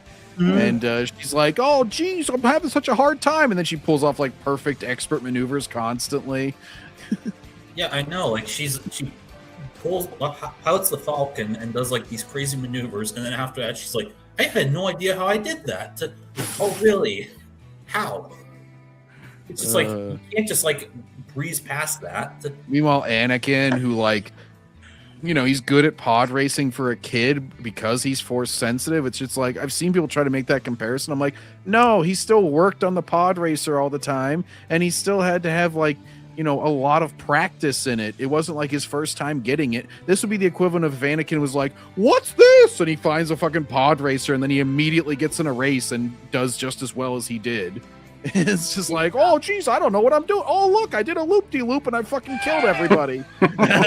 Or if you look at Luke, for example, the reason why he was such a good pilot leading into the Battle of Yavin is because he was training to go to the academy, because that was his way of getting off the farm. Right. Very true. Even Wedge Antilles and Corin Horn, great pilots, struggled and nearly died multiple times. Yeah. Element's the type of guy that orders something from a restaurant that's not even on the menu. Yeah, pretty much. He'd be that annoying guy. He'd be like, yes, can I have the spicy Indian food, but no spice, please? Just the rice, actually. They're like, sir, do you just want to order rice? He's like, I know what I want, thank you. Oh my god. Be a hater, please. Yeah. Moof milker put a compressor on the ignition line. Uncar plucked it. I thought it was a mistake too. Puts too much stress on the hyperdrive. Even though She I never barely drove flies. a fucking starship, somehow I'm an expert on this shit. Ray, you clean parts and sell them to fucking Unkar Plot for food. That is what is established in the movie. Why are you an expert on anything as far as flying goes? Did she found the manual? Element and Chaka are the types of guys to order the risotto without the rice. Yeah. And the thing is, like, of the many ways Rey is overpowered, her piloting skills are, like, not even close to the top. I'm still bummed out on the whole, like, how does she know how to use a Jedi mind trick? When no one told her that was a thing? How does she know how to swim, Miss Desert Planet? Yeah, on a desert. You know, because keep in mind that she learned about the Force like maybe a day ago. Because back then, at the beginning of the movie, she's like, Luke Skywalker, I thought he was a myth. Yeah. Well, it's only been 30 Only years. 30 years later. I mean, like, for the World War II people, was World War I like a myth? Well, no, it'd be like, how about for us? Are we like, Bill Clinton? I thought he was a myth. Who is this red bear? Washington, I thought he was a myth. I'm like, O.J. Simpson? He's real? It's like, yes, John. If anything, there should be like entire museums dedicated to Luke Skywalker, given the fact that he blew up the Death Star. Well, and like the Empire erasing the history of the Jedi and shit, that makes sense because they are in power. They have control of the galaxy. What was the New Republic erasing all the history for some reason? Why the fuck would nobody know about this shit? I think the most logical explanation we could go by is the New Republic kind of picked up where the Empire left off when it comes to archiving and forgot about the Jedi's existence because, you know, they were raised around time the Empire was still in charge. But I don't think that would work because if Luke Skywalker had his own Jedi Order, he would probably restore the history of the old Jedi Order. And like Leia even would probably want to, as like a leader of the New Republic. A lot of the New Republic people were still alive whenever the Jedi were around, so they'd probably want to get rid of the historical revisionism of the Empire. And it's not like they only had like a year or something and there were other bigger priorities. They had like decades. So like, how could they have not gotten around to it at this point? So basically, Disney Star Wars is really stupid and sucks fucking dick. Yeah, the world makes no sense. It's not like it's not like the New Republic is ruled by people like Mon Mothma or Admiral Akbar, people who were there since the Clone Wars. Also to sort of like deviate off of this, I found like this really fucking good fucking shill article by this guy I used to read. We went over his fucking essays one time, but here, let's get a load of this. Star Wars essay, How the First Order Came to Be. This is just a sex-splained article, if y'all get my drift here. I'm a huge fan of the Star Wars expanded universe, whether it's the classic Legends or the new canon version. I bought my first adult novel when I was 12 in Dark Force Rising by Timothy Zahn. I bought my first adult novel when I was and eventually read literally hundreds of the books. I'm not against the reboot because I think they covered literally everything they possibly could with the classic trio up to Crucible by Troy Denning. No, they didn't, because there was still plenty of new directions to take them in. Who said Sword of that? the Jedi. Somebody else had said that about, like, oh, well, they had already covered everything they possibly could. Yeah, it was this guy. Oh, okay. Never mind.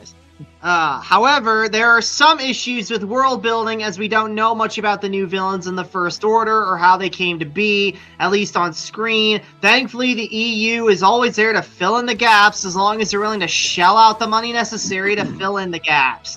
We're still learning a lot of things about the First Order, their methods and their origins, but I think we can build a rough timeline of events from the Battle of Endor to the destruction of Hosnian Prime that ticks off the Second Galactic Civil War.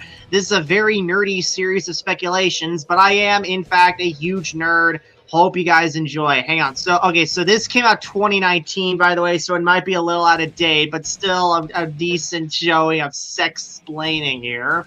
So his sources are Shattered Empire, the EA's Battlefront 2, fucking Alphabet Squadron, what a terrible name for a book. The Aftermath trilogy, that's ass, Uprising, Mandalorian, Bloodline, Before the Awakening, Resistance series, The Force Awakens, and the Last Jedi novelization. Okay, here we go. Rise of the First Order, dude, you could just say ABY for fuck's sake. 4 ABY to 34 ABY. The death of Emperor Creamy Sheev Palpatine was part of a 1-2 punch that caused the rapid disintegration of the Galactic Empire. The other part being the destruction of the second Death Star and all the resources that had been devoted to it. The Empire's aura of invincibility had been punctured by the events of the Battle of Yavin, but it was utterly destroyed by the Battle of Endor.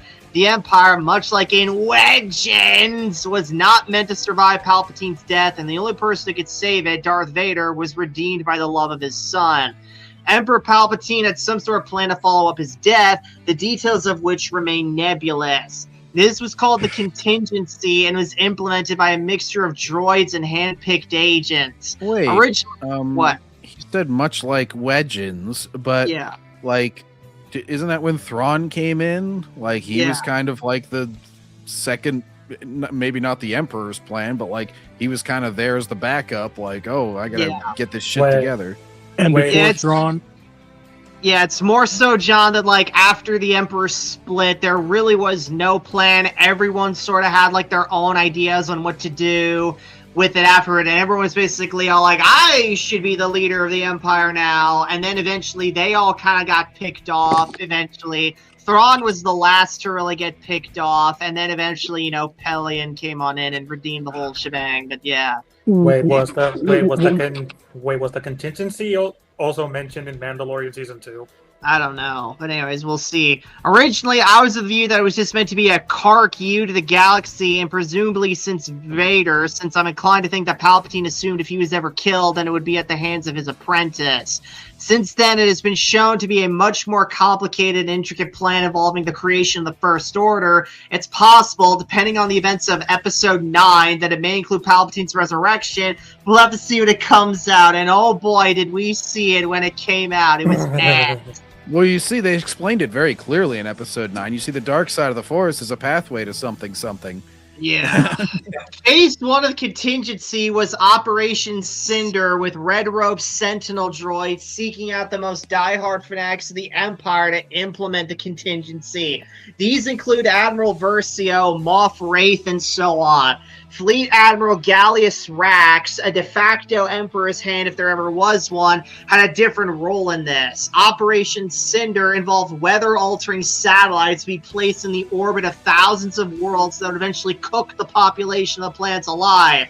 Planets targeted included Naboo, Vardos, Burnin Khan, Candavant, Abed, Nido, Kaminor, and Nacronus, and other worlds. No attempt was made to differentiate the loyal from the treasonous. Both were equally guilty in the eyes of the Emperor. And can we just say that that's fucking stupid that it is to just fucking torch your own fucking allies and dudes loyal to you instead of the dudes who just kicked your fucking ass? It also, like, It also was very clearly like basically what happened in Battlefront 2 was going to happen a lot, because like that's the two missions you get to play as the Empires before you figure out what fucking Operation Cinder is, and then that chick, like most people probably in that army, were like, "Oh, this is stupid. I'm defecting." It's like Palpatine. This is just going to burn everything down a lot faster. And if you really knew that you were a clone, like you knew about your stupid cloning thing and all the dark side powers, why the fuck would you want your empire to fall like that?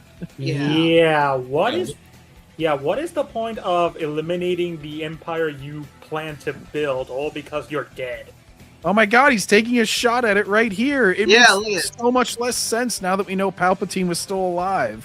Yeah, take that, Imperial Loyalists. How dare you be loyal? Anyways, the contingency was carried out with the purpose of making sure the Empire is destroyed as punishment for its failure to protect Palpatine and to make sure no one else takes over the Empire after his death. The perpetrators of the attack don't believe they're destroying the galaxy for no reason, but accept on blind faith that this is all part of a cunning master plan to restore the Empire. They're delusional fanatics, but that's why they're chosen. The perpetrators, however, generally accepted that there was a greater plan at work and the atrocities were necessary to intimidate the public into submission. It was meant to be a show of strength that forced the galaxy to its knees, but had the opposite effect of making it clear there was no redeeming the Empire. If loyalty and submission earned the same death as treason, then treason was the only rational path. I just like, this is basically the JoJo meme. It's like, you know, Palpatine's like enemies come in at the end. They're like, aha, next you'll say I was only pretending to be retarded.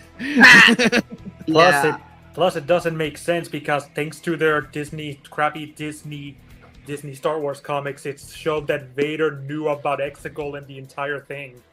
Well, and it just like, it makes absolutely zero sense for him to be like, oh, I'm going to punish the Empire for me being killed. It's like, you're not dead, motherfucker. Why would you want to burn down your Empire? Yeah, like, what's the point of having an empire if you're just going to burn everything to the ground? Like, at least have something to rule over. You would at least want to keep the New Republic as weak as possible for whenever you return. Why couldn't he have used this at the moment that the Jedi Order was being built? Melissa says, I was 12 in 1992 when Dark Force Rising came out. I read the original EU pre-aired in 1988-1990. My essay explaining why Ares Episode 7 is better. I got an A+. Nice, Melissa, nice. Anyways, Operation Cinder backfired tremendously to the delusional fanatics' goal. As we see with the events of Alphabet Squadron, the twin punches of Alderaan's destruction and the Battle of Endor heavily hurt the Empire, but it wasn't until this that all but the most fanatical Imperials saw the true horrific face of the regime. But Backseat, I wonder if there were a bunch of like, there's like all the older like shills were in Melissa's class whenever she put that up, and they're just like in the back of the room, or no, they're probably in the front of the class. They're like in the front of the class, like, I don't like this essay. Give her an F-, teacher. They're like, what are you talking about? They're like, in 20 years, Disney's gonna buy this, and it'll be so much better. Also, guys, I was only pretending to be retarded. Go, mice! Now witness my stand. I don't know what's the name of this. What's the name of Palpatine's stand, guys? Quick, everybody, throw out music references, quick. Ziggy Stardust. Sure, fuck it, we'll go. Behold my stand, Ziggy Stardust. Iron Maiden. Master. There you go. There you go. That's a good one. Yeah. Yo, master. Who's your master now, bitch? He is Iron Man. Watch him shoot lightning, cause he can. The rebellion also helped save many worlds, winning a lot of badly needed publicity. This is exactly as Palpatine planned. This also has the effect of rapidly increasing the size of the New Republic military as millions of defectors are put to work against their former comrades. The rapid reestablishment of the Republic's Senate on Chandrilla also lent the New Republic a legitimacy it did not possess in wedging to the fall of Coruscant. Palpatine's doing the star. Fuck off. He's doing the South Park negotiator. I don't know if you guys have ever seen this episode where like Cartman's making demands and the negotiator's just like, all right, give him whatever he wants. He just keeps like giving him all this shit. Like Palpatine's like helping the New Republic a shit ton for no reason. He's just like, he's like, I'm a negotiator. You shut up and do as I say. Yeah. Why do we want the New Republic to have like legitimacy? Why do we want them to be stronger than they were? Why do you keep doing everything possible to help them? He's like, shut up and listen. Let me cook, bro. Oh, God. It was in college where episode 7 came out right before the release in December 2015. Melissa, if you have if you somehow still have a copy of your essay, I'd love to read it. Post it online, Melissa. Anyways. The Empire's regent during this time was Mas Amedda, but he was swiftly put under house arrest by the ISB. The ISB was secretly under the control of Gallius Rax, who uses assassins, codes, connections, and more to eliminate potential successors to Palpatine. Rax also used Admiral Sloane as a figurehead Grand Admiral to rally the military's remnants around. Contrary to some people's statements, was hardly a puppet, as she does a lot of diplomacy and gathering of Imperial forces, as we see in the Aftermath books. And this is her right here. The mother of the First Order. Yas, Queen Slay. Oh, God. Also, is Aftermath the book written by Chuck Wendig? Yeah, that's the one with that goes wibbly wobbly all over the place. TIE fighters. Yes. It got it had the battle droid that was like put together from a bunch of parts. Yeah. Mr. Bones. That's the name. He's an HK-47 ripoff. Yeah. Anyways, Gallius Rax prevented the NR and Empire's remnant making peace with a terrorist bombing plan aimed at the New Republic Senate under a flag of truce. He also covertly seized control over the Empire under the title of Counselor. He gathered the bulk of the Imperial fleet at the backwater planet of Jakku, his home planet, while planning to destroy the world in a cataclysmic explosion that would eradicate both the Empire as well as New Republic. Instead, he was assassinated by Grand Admiral Sloane, and the New Republic eradicated the Empire's forces in a lengthy battle. Grand Admiral Sloane escaped on the Emperor's yacht with Brendel Hux, a handful of child soldiers, and the coordinates for the Emperor's flagship, the Eclipse. Well, this is Hux's dad, is Brendel. Yeah. And then what's his face? I don't care. They can all fuck off. Yeah, if you have the name Hux, fuck you. And then they have Captain Phasma. Her origin is basically she lives on a Mad Max planet, and that's where her stupid silver armor comes from. Fucking really? Yeah, like some creature that's like blaster proof, just like a million other creatures in Disney Star Wars. I just think, like, remember that scene in Force Awakens when she's held at gunpoint and made to lower the shields by Finn? I just thought, keep in mind, her armor we see in Last Jedi can deflect blaster bolts. What is she so afraid of? Well, she's got a very old man there and Finn. She can't take them down. It's not like Finn is just nothing more than a janitor. Yeah. Maybe she wanted his lightsaber. Palpatine had the plan to purge the Empire of all weakness and have only the most diehard fanatics gather at the Eclipse flagship in the unknown regions. Sloane's intentions were to build a bigger, better, faster, stronger, and smarter empire. While her Grand Admiral status is questionable, she certainly was a senior officer and in a good position to found the First Order. My inclination was that she did so, and being a fascist, immediately doubled down on all the Empire's worst qualities with child soldiers, replacing clone troopers, as well as stormtroopers. It may have been Palpatine's will to create the First Order, but it was Sloane's insights as well as decisions that created the military junta that would become the basis for Star Wars' version of Hydra. Also, should the Republic remove that? How many Imperials joined Grand Admiral Sloane and Brendel Hux in the unknown regions at the Eclipse is unclear. However, in Legends, the Dark Empire was founded by Palpatine gathering massive numbers of ships in the Deep Core.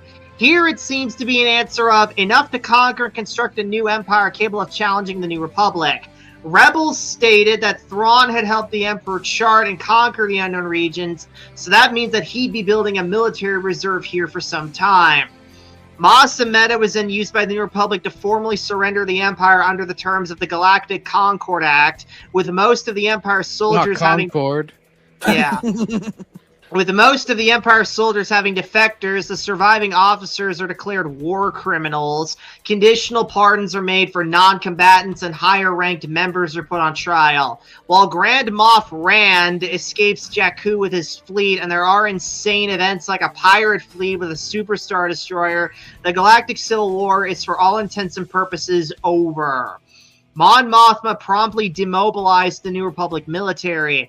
Given the New Republic military was now mostly ex-Imperials, this made more sense than perhaps was initially apparent. The Military Disarmament Act was implemented a month after the final victory in Jakku, dramatically reducing the New Republic's military size. Leia opposed this act, but finds herself overruled. The New Republic then settled into a period of military stability but political instability as the conflict over whether a strong federal government headed by a centrist party versus a weak one led by populists began. Meanwhile, in the First Order, the organization began its rebuilding of the Empire's might under a new name. They made extensive contact with fringe slavers and began purchasing massive numbers of human children for training as operatives. Protectorate Gleb, oh yeah, I remember this guy from the Battlefront 2 game, oversees this as well as the mass looting of unknown region worlds of resources. This is referred to as... Wait, hold on. Are you saying Gleb from Smiling Friends, the child trafficker? Yes. This is referred to as Operation Resurrection and goes largely unseen by the rest of the galaxy. Given that Protectorate Gleb was recruited by Inferno Squad during Operation Cinder, that means a contingency always included a plan to educate a new generation of fanatics. They also loot whole plants of resources. At some point, Snoke, perhaps working for the real Palpatine, seized power in the First Order and became its supreme leader. I like to imagine Gleb's getting interrogated by Luke's new Jedi Order, and they're like, "Where are the children?" He's like, But why would Palpatine still need Snoke to be his thing if he was gonna come back after doing all that shit in Exegol? Yeah. The First Order trained its armies of children before turning them into stormtroopers, naval officers, and spies. They proceeded to start sending out their agents into the galaxy as a whole. These people, like Lady Kari, start contacting Imperial remnants and recruiting some while positioning others. They also began infiltrating the centrists and subverting them to their own purposes, with moderates like Senator Casturfo eventually purged. The First Order conquered numerous planets in the unknown regions and hollows out plants, as well as exterminates whole resources in preparation to create Star Killer Base. Most of what we've seen is less interested in holding planetary populations and gathering resources to build up their fleet to conquer the New Republic.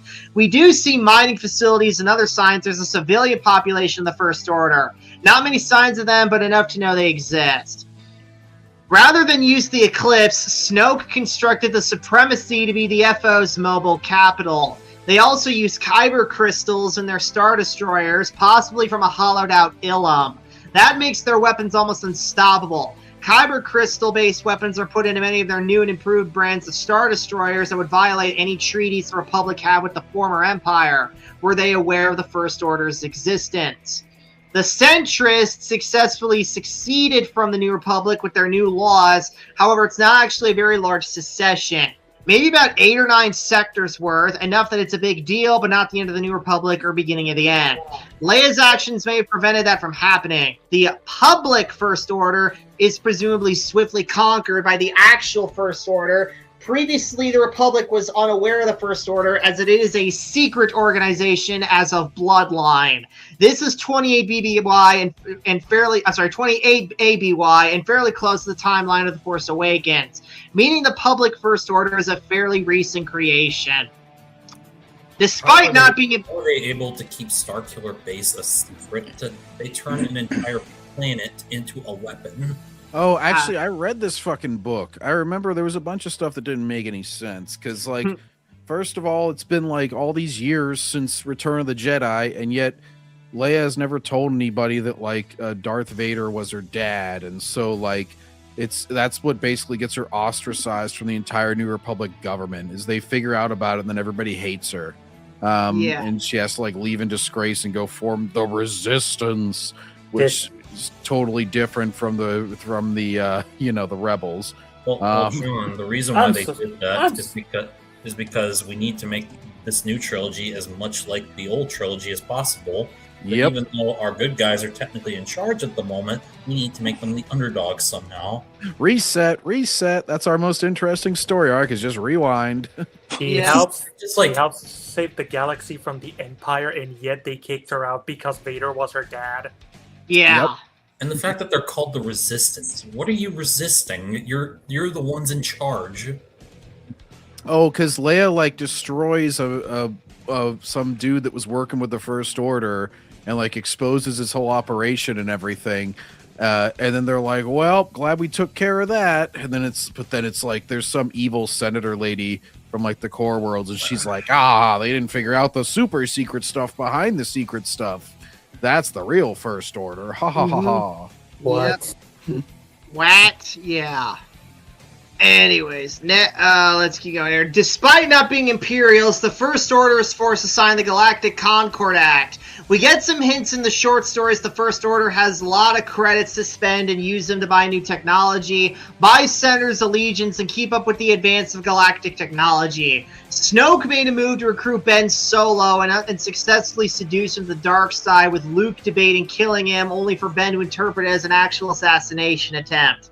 Leia, disgraced as a politician by the revelation of her parentage, formed the resistance against the First Order. She has no idea how large or how dangerous the First Order is, only that it is extremely dangerous. The New Republic covertly supports it as both the opening crawl and General Hux both state. Many NR forces are allowed to join up without losing their ranks. As a deniable asset, though, it fails because the First Order plans to conquer the galaxy. They even begin covert operations to take fueling depots like the Colossus and invade independent worlds. It's only the possible arrival of Luke that triggers their final plan, though. Woo! I hope you enjoyed this write-up, guys. We're excited as me about Episode 9! Oh, no. That was so basically they had already built a giant, like, 7-planet destroying weapon, but then they're like, we could use this to destroy the New Republic right now, but let's wait until Luke Skywalker's coming to actually come out here. My goodness, that's the kind of convoluted nonsense that would give Kojima a headache. Yeah. Like, if you fucking idiots had attacked 1 week earlier, you would have probably destroyed everybody. Plus, Palpatine would have also, I love how they say that like the New Republic is covertly supporting the Resistance, and yet General Hux knows about it. Not that covert. Yeah. Plus, Palpatine could have actually done his job if he didn't transmit his return to the fucking stars. Yeah. You had one job. Is the Falcon throughout the rest of the sequel trilogy. Chewie is the one flying on Crate. People say she has no flaws and never loses, but gets trounced by Snoke, loses control of her emotions, and gets bested by Kylo Ren on Death Star 2. Hold on a second. She loses control and presumably kills Chewie, only for it then to be revealed he was in another transport, so it didn't even really matter. Yep. How about her force healing that she just suddenly figures out? I'm just a lonely And like you mentioned before, the fucking mind trick that she masters just by thinking like, oh, I think I heard about Jedi doing this once. Let's try it. Because a mind trick is just a super easy thing to figure out. Yeah. Because it's not like Chaco said, someone as powerful as Qui-Gon Jinn can struggle to like mind trick Watto.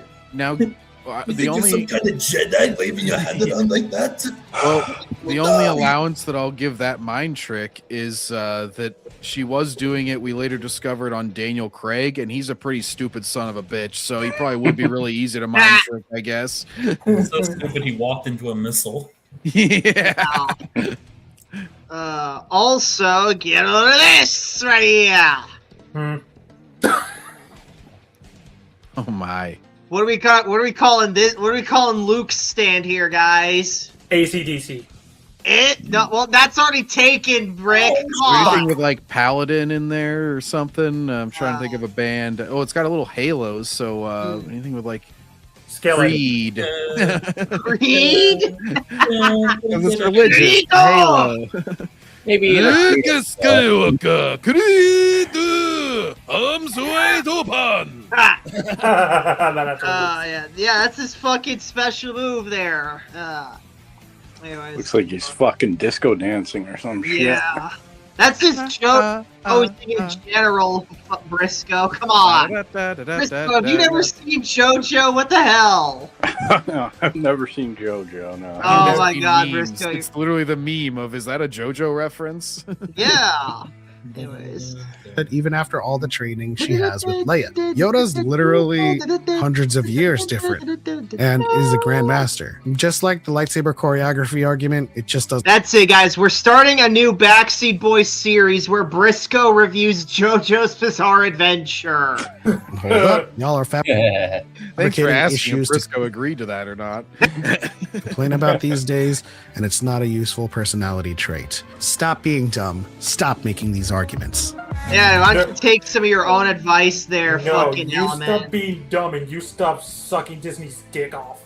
Yeah. God, he mentions the third fight as if it makes any sense. After she gets the training, then she loses. Like, people were all pointing that out when the fucking movie came out. They're like, why is she worse now? You think Element was saying that while staring in the mirror? Like, stop being dumb.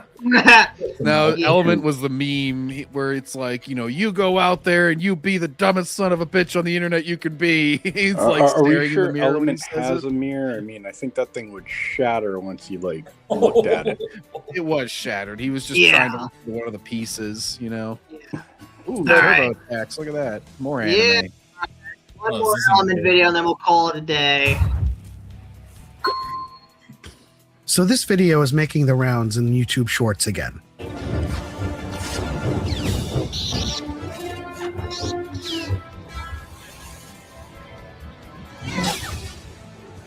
And I'm going to shut it down. In fact, no, I'm going to let George Lucas. Tough guy.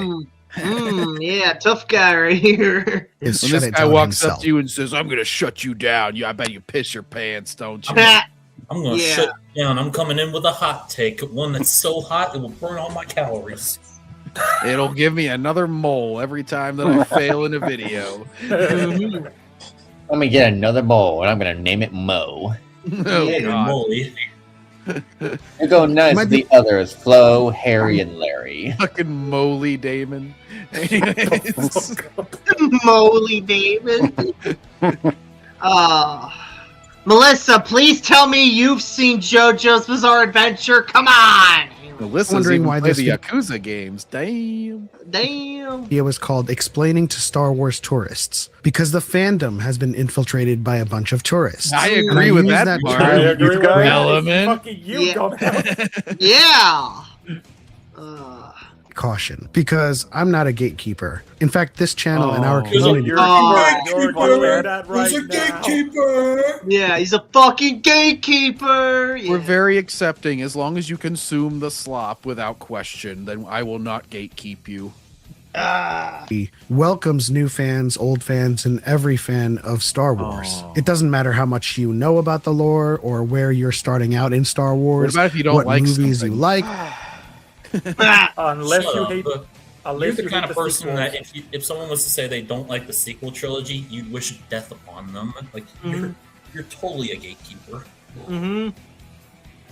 Anyways, keep going here. Whether you like the sequels or hate the sequels or hate the prequels or like the prequels. But what makes these people tourists is the blatant ignorance of Star Wars lore to the How point the where you're fuck making can videos someone like be this. a tourist if they were fucking fans before you were even fucking born, you fucking moron. God damn, Briscoe.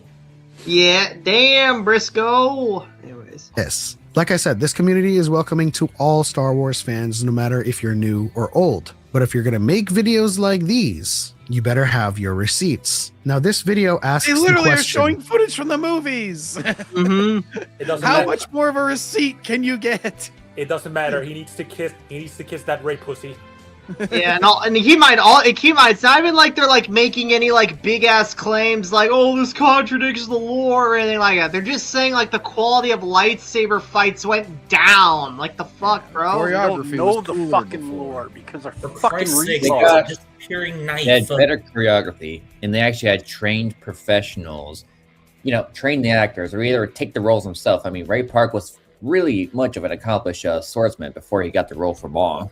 Yeah. He was great at gymnastics. He was great at choreography and fighting, like everything. And this was demonstrated greatly whenever that Ahsoka series came out, and you had Hayden Christensen battling her on the stupid ass World Between Worlds bridge, and he very clearly had to like slow down because he was just like he was doing the actual fighting, and Rosario Dawson was like me out there. If I like picked up a sword for the first time, she's like,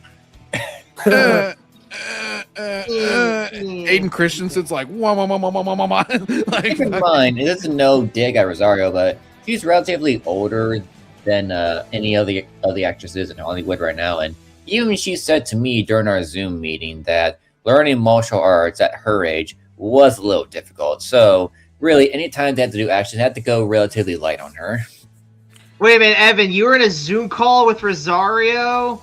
Yeah, I could show you an image on our Discord. Hold on. Oh my god! There goes Evan again, flexing all his famous buddies. But anyways. Funnily enough, she is 2 more years older than Hayden Christensen. Well, to be fair, Hayden Christensen, he was relatively younger when he was doing the Star Wars prequels. So, and he was talking about what he did at the current time. I'm talking about what he did in the Ahsoka series. Oh, right. So I was talking about the scene they had together where he was fighting her in the World Between Worlds, which again, that whole thing is stupid. But like whenever that's why it was such a stark contrast, because in the same scene, he very clearly had to slow down when they're doing the lightsaber battle. Yeah. And they are, she's 2 years older, but it's like he's 44, she's 46. It's not that much of a difference as far as age. Yep.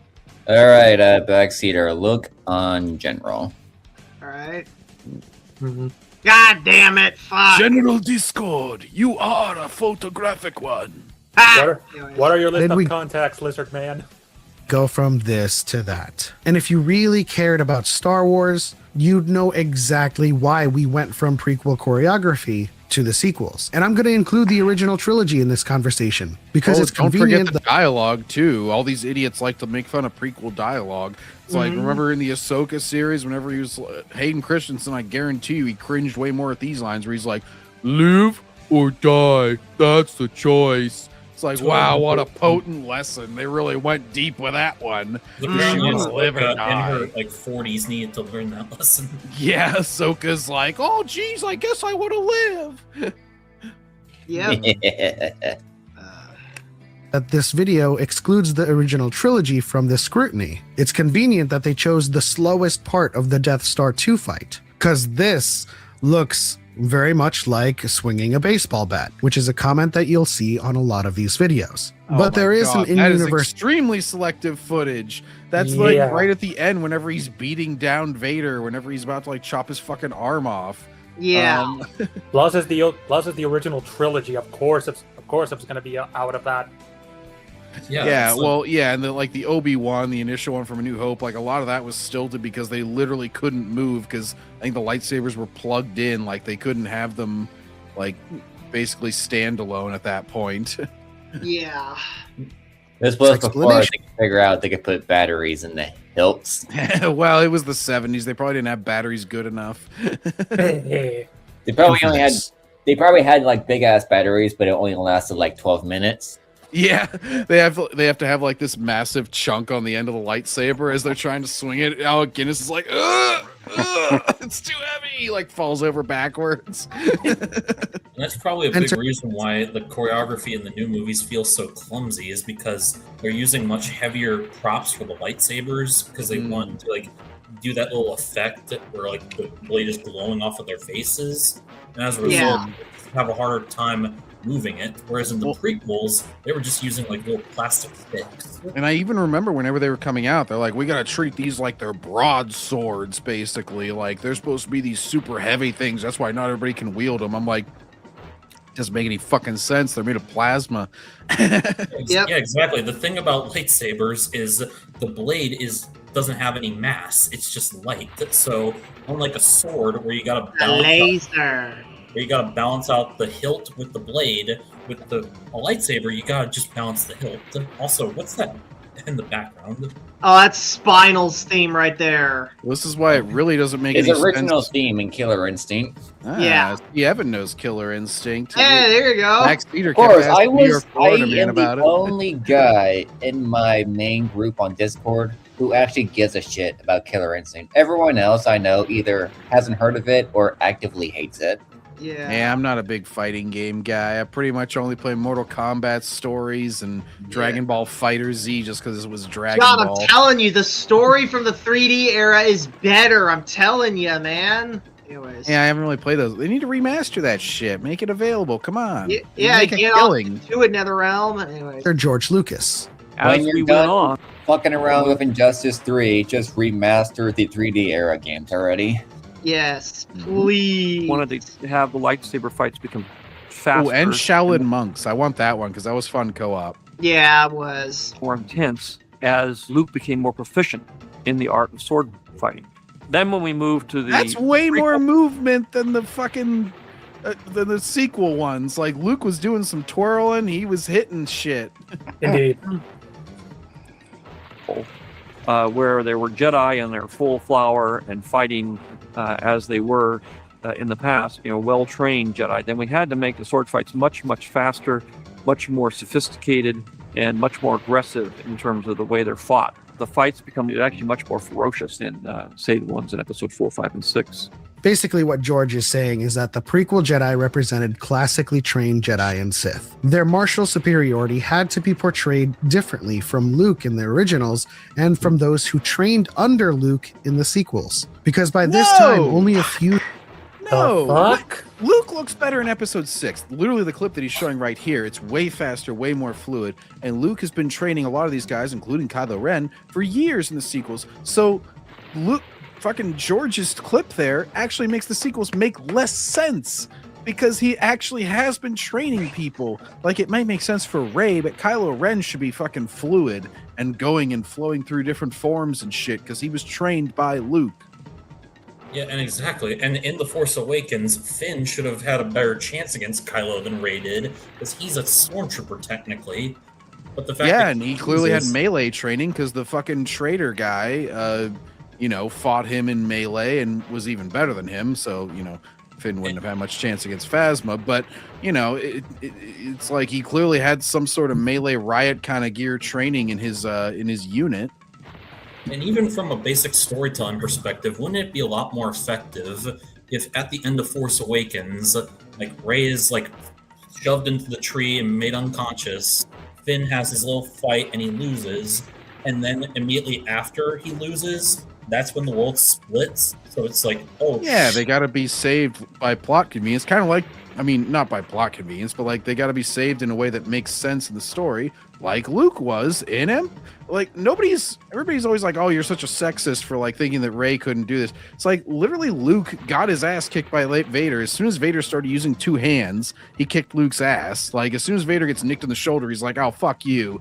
And he just starts actually trying. He was toying with him the entire time. Kylo is trying his damnedest against Rey because they couldn't possibly have her actually be like outshined and like outdone by the way more trained person.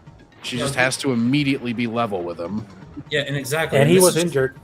Basic storytelling ideas of how to make your villain credible, so that way when your hero defeats them, it actually means something.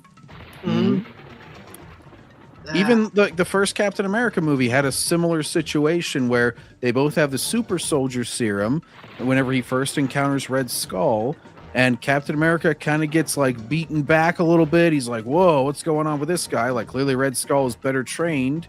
And then they get, they retract the bridge and they get separated. It's almost the exact same thing as like, the planet splitting and separating them because there's a bunch of fire between them. And it's like, you have him get humbled a little bit. You have Luke get humbled whenever he goes through this. You have Anakin get very humbled in his second movie whenever he gets his fucking arm chopped off.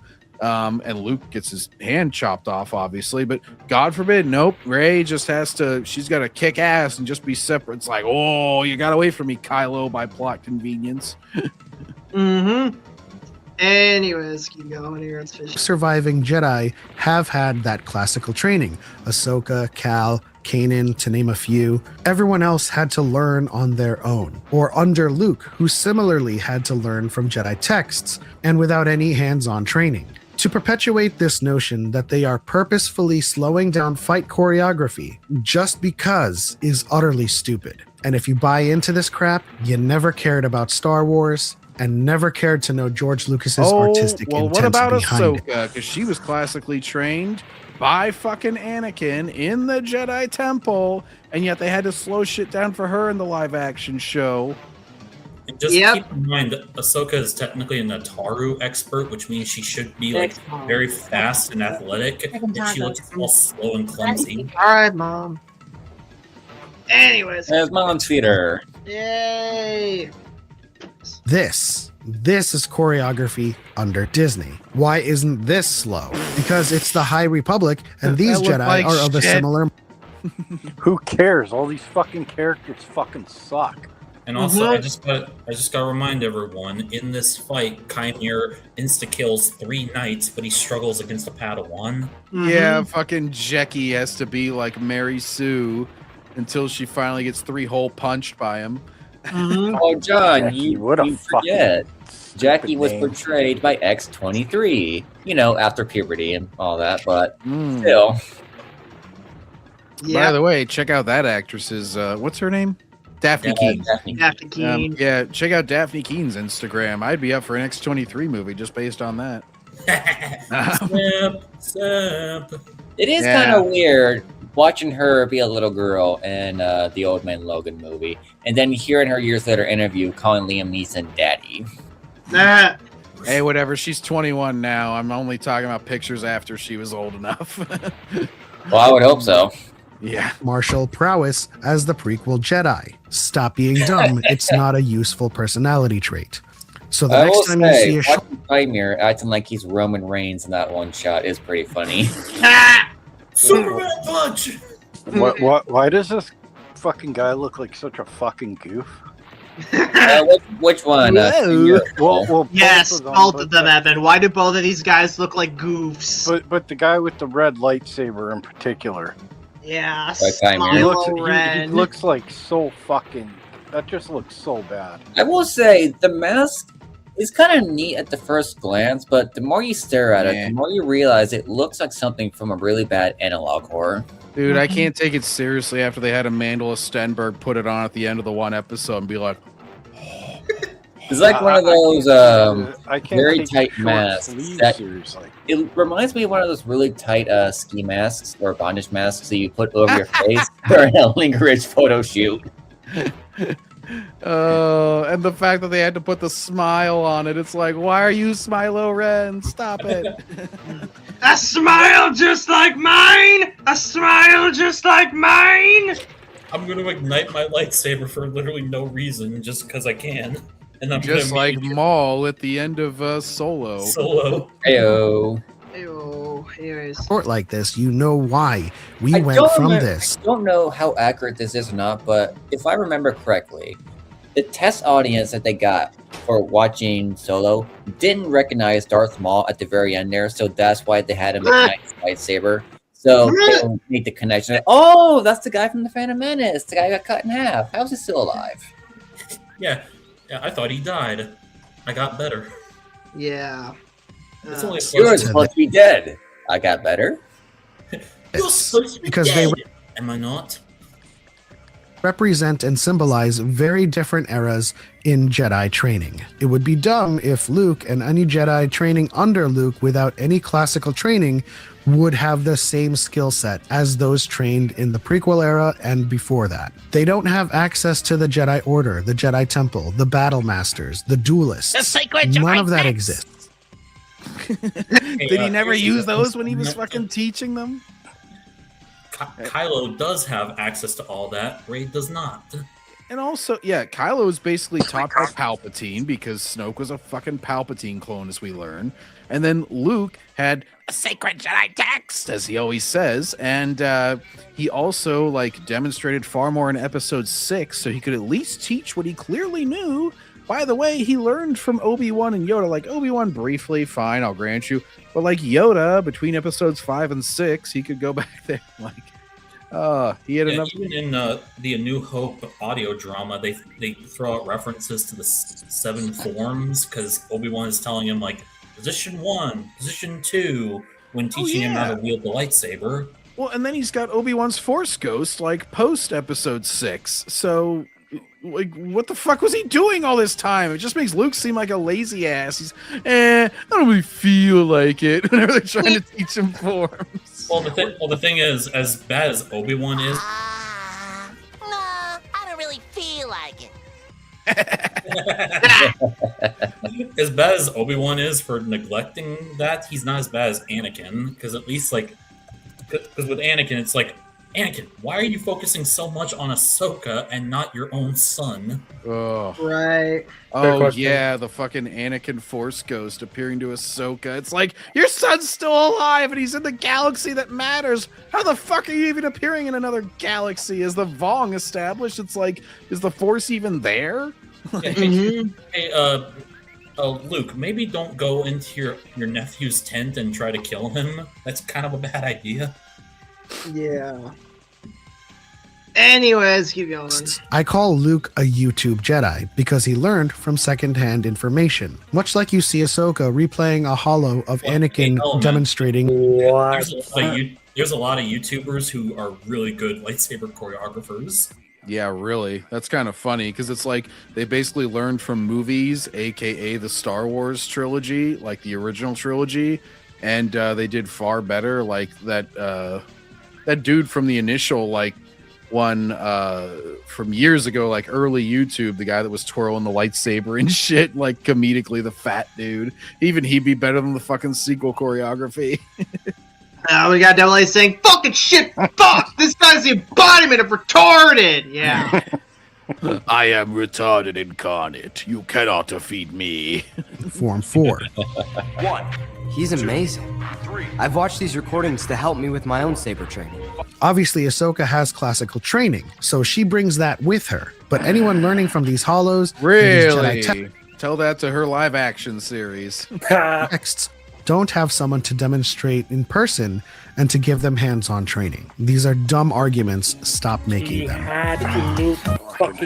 Skywalker, you counters, and he's just like, dumb argument, disregard. It's like, dude, make a counter argument. If it's so easy, why can't you make a counter argument? Yeah. I don't know what the Hang fuck on. is going on.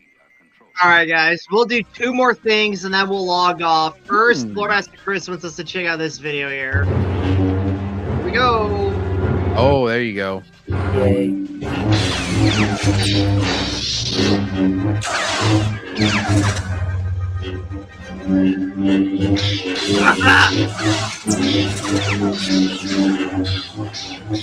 Fuck, this is good. And they're not getting paid nearly as much as Daisy Ridley. I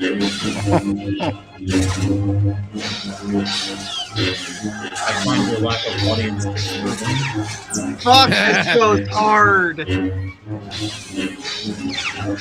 I never felt more entertained in my life now. Get these men a higher budget.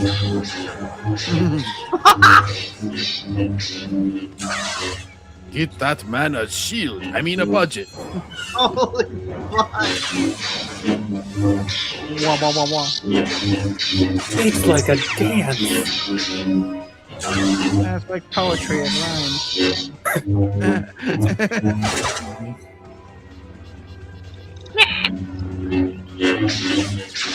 And then they switch sabers. Don't hit us, Williams. We're listening to music. Peter, quick, mute. John Williams is gonna kick your ass. Alright, never mind. It's your channel. Come on, red guy. You thought I could only use 1, I can use 2 as well. This is getting out of hand. Now there are 2 of them. Even does like the dramatic, like I'm falling down. Yeah, God, that was fucking awesome. There's even that fan film of fucking Obi-Wan versus Vader if it were like done today. You guys remember that one? Or, Oh yeah. And the Darth Maul one. Yeah, at least these guys could swing their sabers unlike the horse-mouthed Carly King. Anyways. Okay, guys, then we'll end it out today. We're gonna read off Melissa's essay that she wrote on December 10th, 2014. Why Star Wars Episode 7 should be heir to the Empire. All right, here we go, folks. A long time ago, in a galaxy far, far away, there were people who wondered what events would transpire after Episode 6, Return of the Jedi. Now that the second Death Star has been destroyed, Darth Vader and Emperor Palpatine are dead, and the Rebel Alliance from the Battle of Endor. It was rumored that George Lucas had already come up with another 3 stories that could be made into the movies. There were other stories, of course. Novels that had been written about what happened between episodes 4 and 5, Splinters of the Mind's Eye by Alan Dean Foster, and what adventures Han Solo and Lando Calrissian had before the movies. But what would episode 7 be like? When will they make another movie? And then I read a preview on the inside back cover of another Star Wars book for a new novel by Timothy Zahn called Heir to the Empire. It said, coming June 1991, the events 5 years after Return of the Jedi. In June of 1991, Heir to the Empire was first published. It was the first book in a trilogy of novels that would continue to tell this story. The other 2 books are titled Dark Force Rising and The Last Command, with all 3 being New York Times bestsellers. They explain how the last Grand Admiral, named Thrawn, Mithra Nurodo, reorganizes the remnants of the Imperial fleet and teams with the Dark Jedi Sabaoth to create a new clone army, defeat the Republic, and eventually create a clone of Emperor Palpatine himself. Thrawn also entices Sabaoth with having the chance to teach and mold a new Jedi as he sees fit, these new Jedi being Luke Skywalker and a pregnant Leia Organa Solo. Well, we'll just sort of correct Melissa here. It's more so Leia's children, but sure. Zahn writes, there are no Jedi left, he murmured. The Emperor and Vader hunted them down and destroyed them. Not all of them, Thrawn told him softly. 2 new Jedi have arisen in the past 5 years. Luke Skywalker and his sister, Leia Organa Solo. And what is that to me? I can deliver them to you. This proves to be intriguing enough for the Dark Jedi. He wants more information. Zahn continues, for a long minute, Sabaoth stared at him. Disbelief and desire struggling for supremacy on his face. The desire won. Both of them? Both of them, Thrawn nodded. Consider what a man of your skill could do with brand new Jedi. Mold them, change them, recreate them in any image you chose. He cocked an eyebrow. And with them would come a very special bonus. Because Leia Organa Solo is pregnant with twins. Getting Luke to finally cross over to the dark side and destroy him is Sabaoth's ultimate goal. With these stories being #1 bestsellers and the events taking place only 5 years after Return of the Jedi, Star Wars nerds like myself have always known these books to be episodes 7 and 9. And yet that is not what Disney, which now owns Lucasfilm, is going to make. Just earlier this year, Disney and Lucasfilm announced that they would not be using anything from the Star Wars Expanded Universe for these 3 new movies. They are referring to the movies as canon, and anything else just doesn't count, as if the films conflict with those other stories. Almost as if the stories that predate these new films never even happened. Darren Franek of InsideMovies.eu.com quotes the Lucasfilm press release. The company, for the first time ever, has formed a story group to oversee and coordinate all Star Wars creative development. That's fake news. In order to give maximum creative freedom to the filmmakers and also preserve an element of surprise and discovery for the audience, Star Wars Episodes 7 to 9 will not tell the same story told in the post-ROTJ EU. This release killed all the hope that old-school Star Wars purists would actually get Heir to the Empire on film. Although it could still be made with CGI animation and voiceovers, we now know that Heir will never be done in live action. But still, people consider these 3 stories to be canon, even if Disney wants to say they are not. At the time when Heir to the Empire was published, we had only briefly heard in Episode 4 that Obi-Wan Kenobi served under Bail Organa during the Clone Wars. No one had a real concept of how clones were created. Then it gets explained in Heir to the Empire how cloning cylinders worked. As far as fans were concerned, this was the real Episode 7. Out of all the Star Wars comics and graphic novels, these books were the most real because they were #1 bestsellers. Ryan Britt says just that in his article. The 80s and early 90s were not filled with a preponderance of Star Wars junk, at least not by today's standards. Back then, a new Star Wars comic book or novel felt important and special. With the Zod trilogy being the most legit Star Wars thing of all, kids playing on the playground didn't know the EU didn't really count, because at the time the Star Wars universe was still expanding. Everything Star Wars was important because stuff was very rare. Something didn't get released every year. Star Trek had 2 different TV shows and only released a movie after Star Wars. But this was a time before Facebook and Twitter, so people couldn't immediately post about how they should make these books into movies. And yet, that perception was still shared by the many who had read these novels, Britt writes. As far as we were all concerned, Heir to the Jempire was the totally real deal sequel to Return of the Jedi. Just look at the cover! It looks like one of the movie posters! And there's some dude shooting lightning and lasers out of his fingers. Yeah, I'm pretty sure that's real Star Wars. That's what everyone who knew the Heir story wanted. We wanted Lucas to make these into movies. Had there been the technology that we have today, people could have made this a viral issue.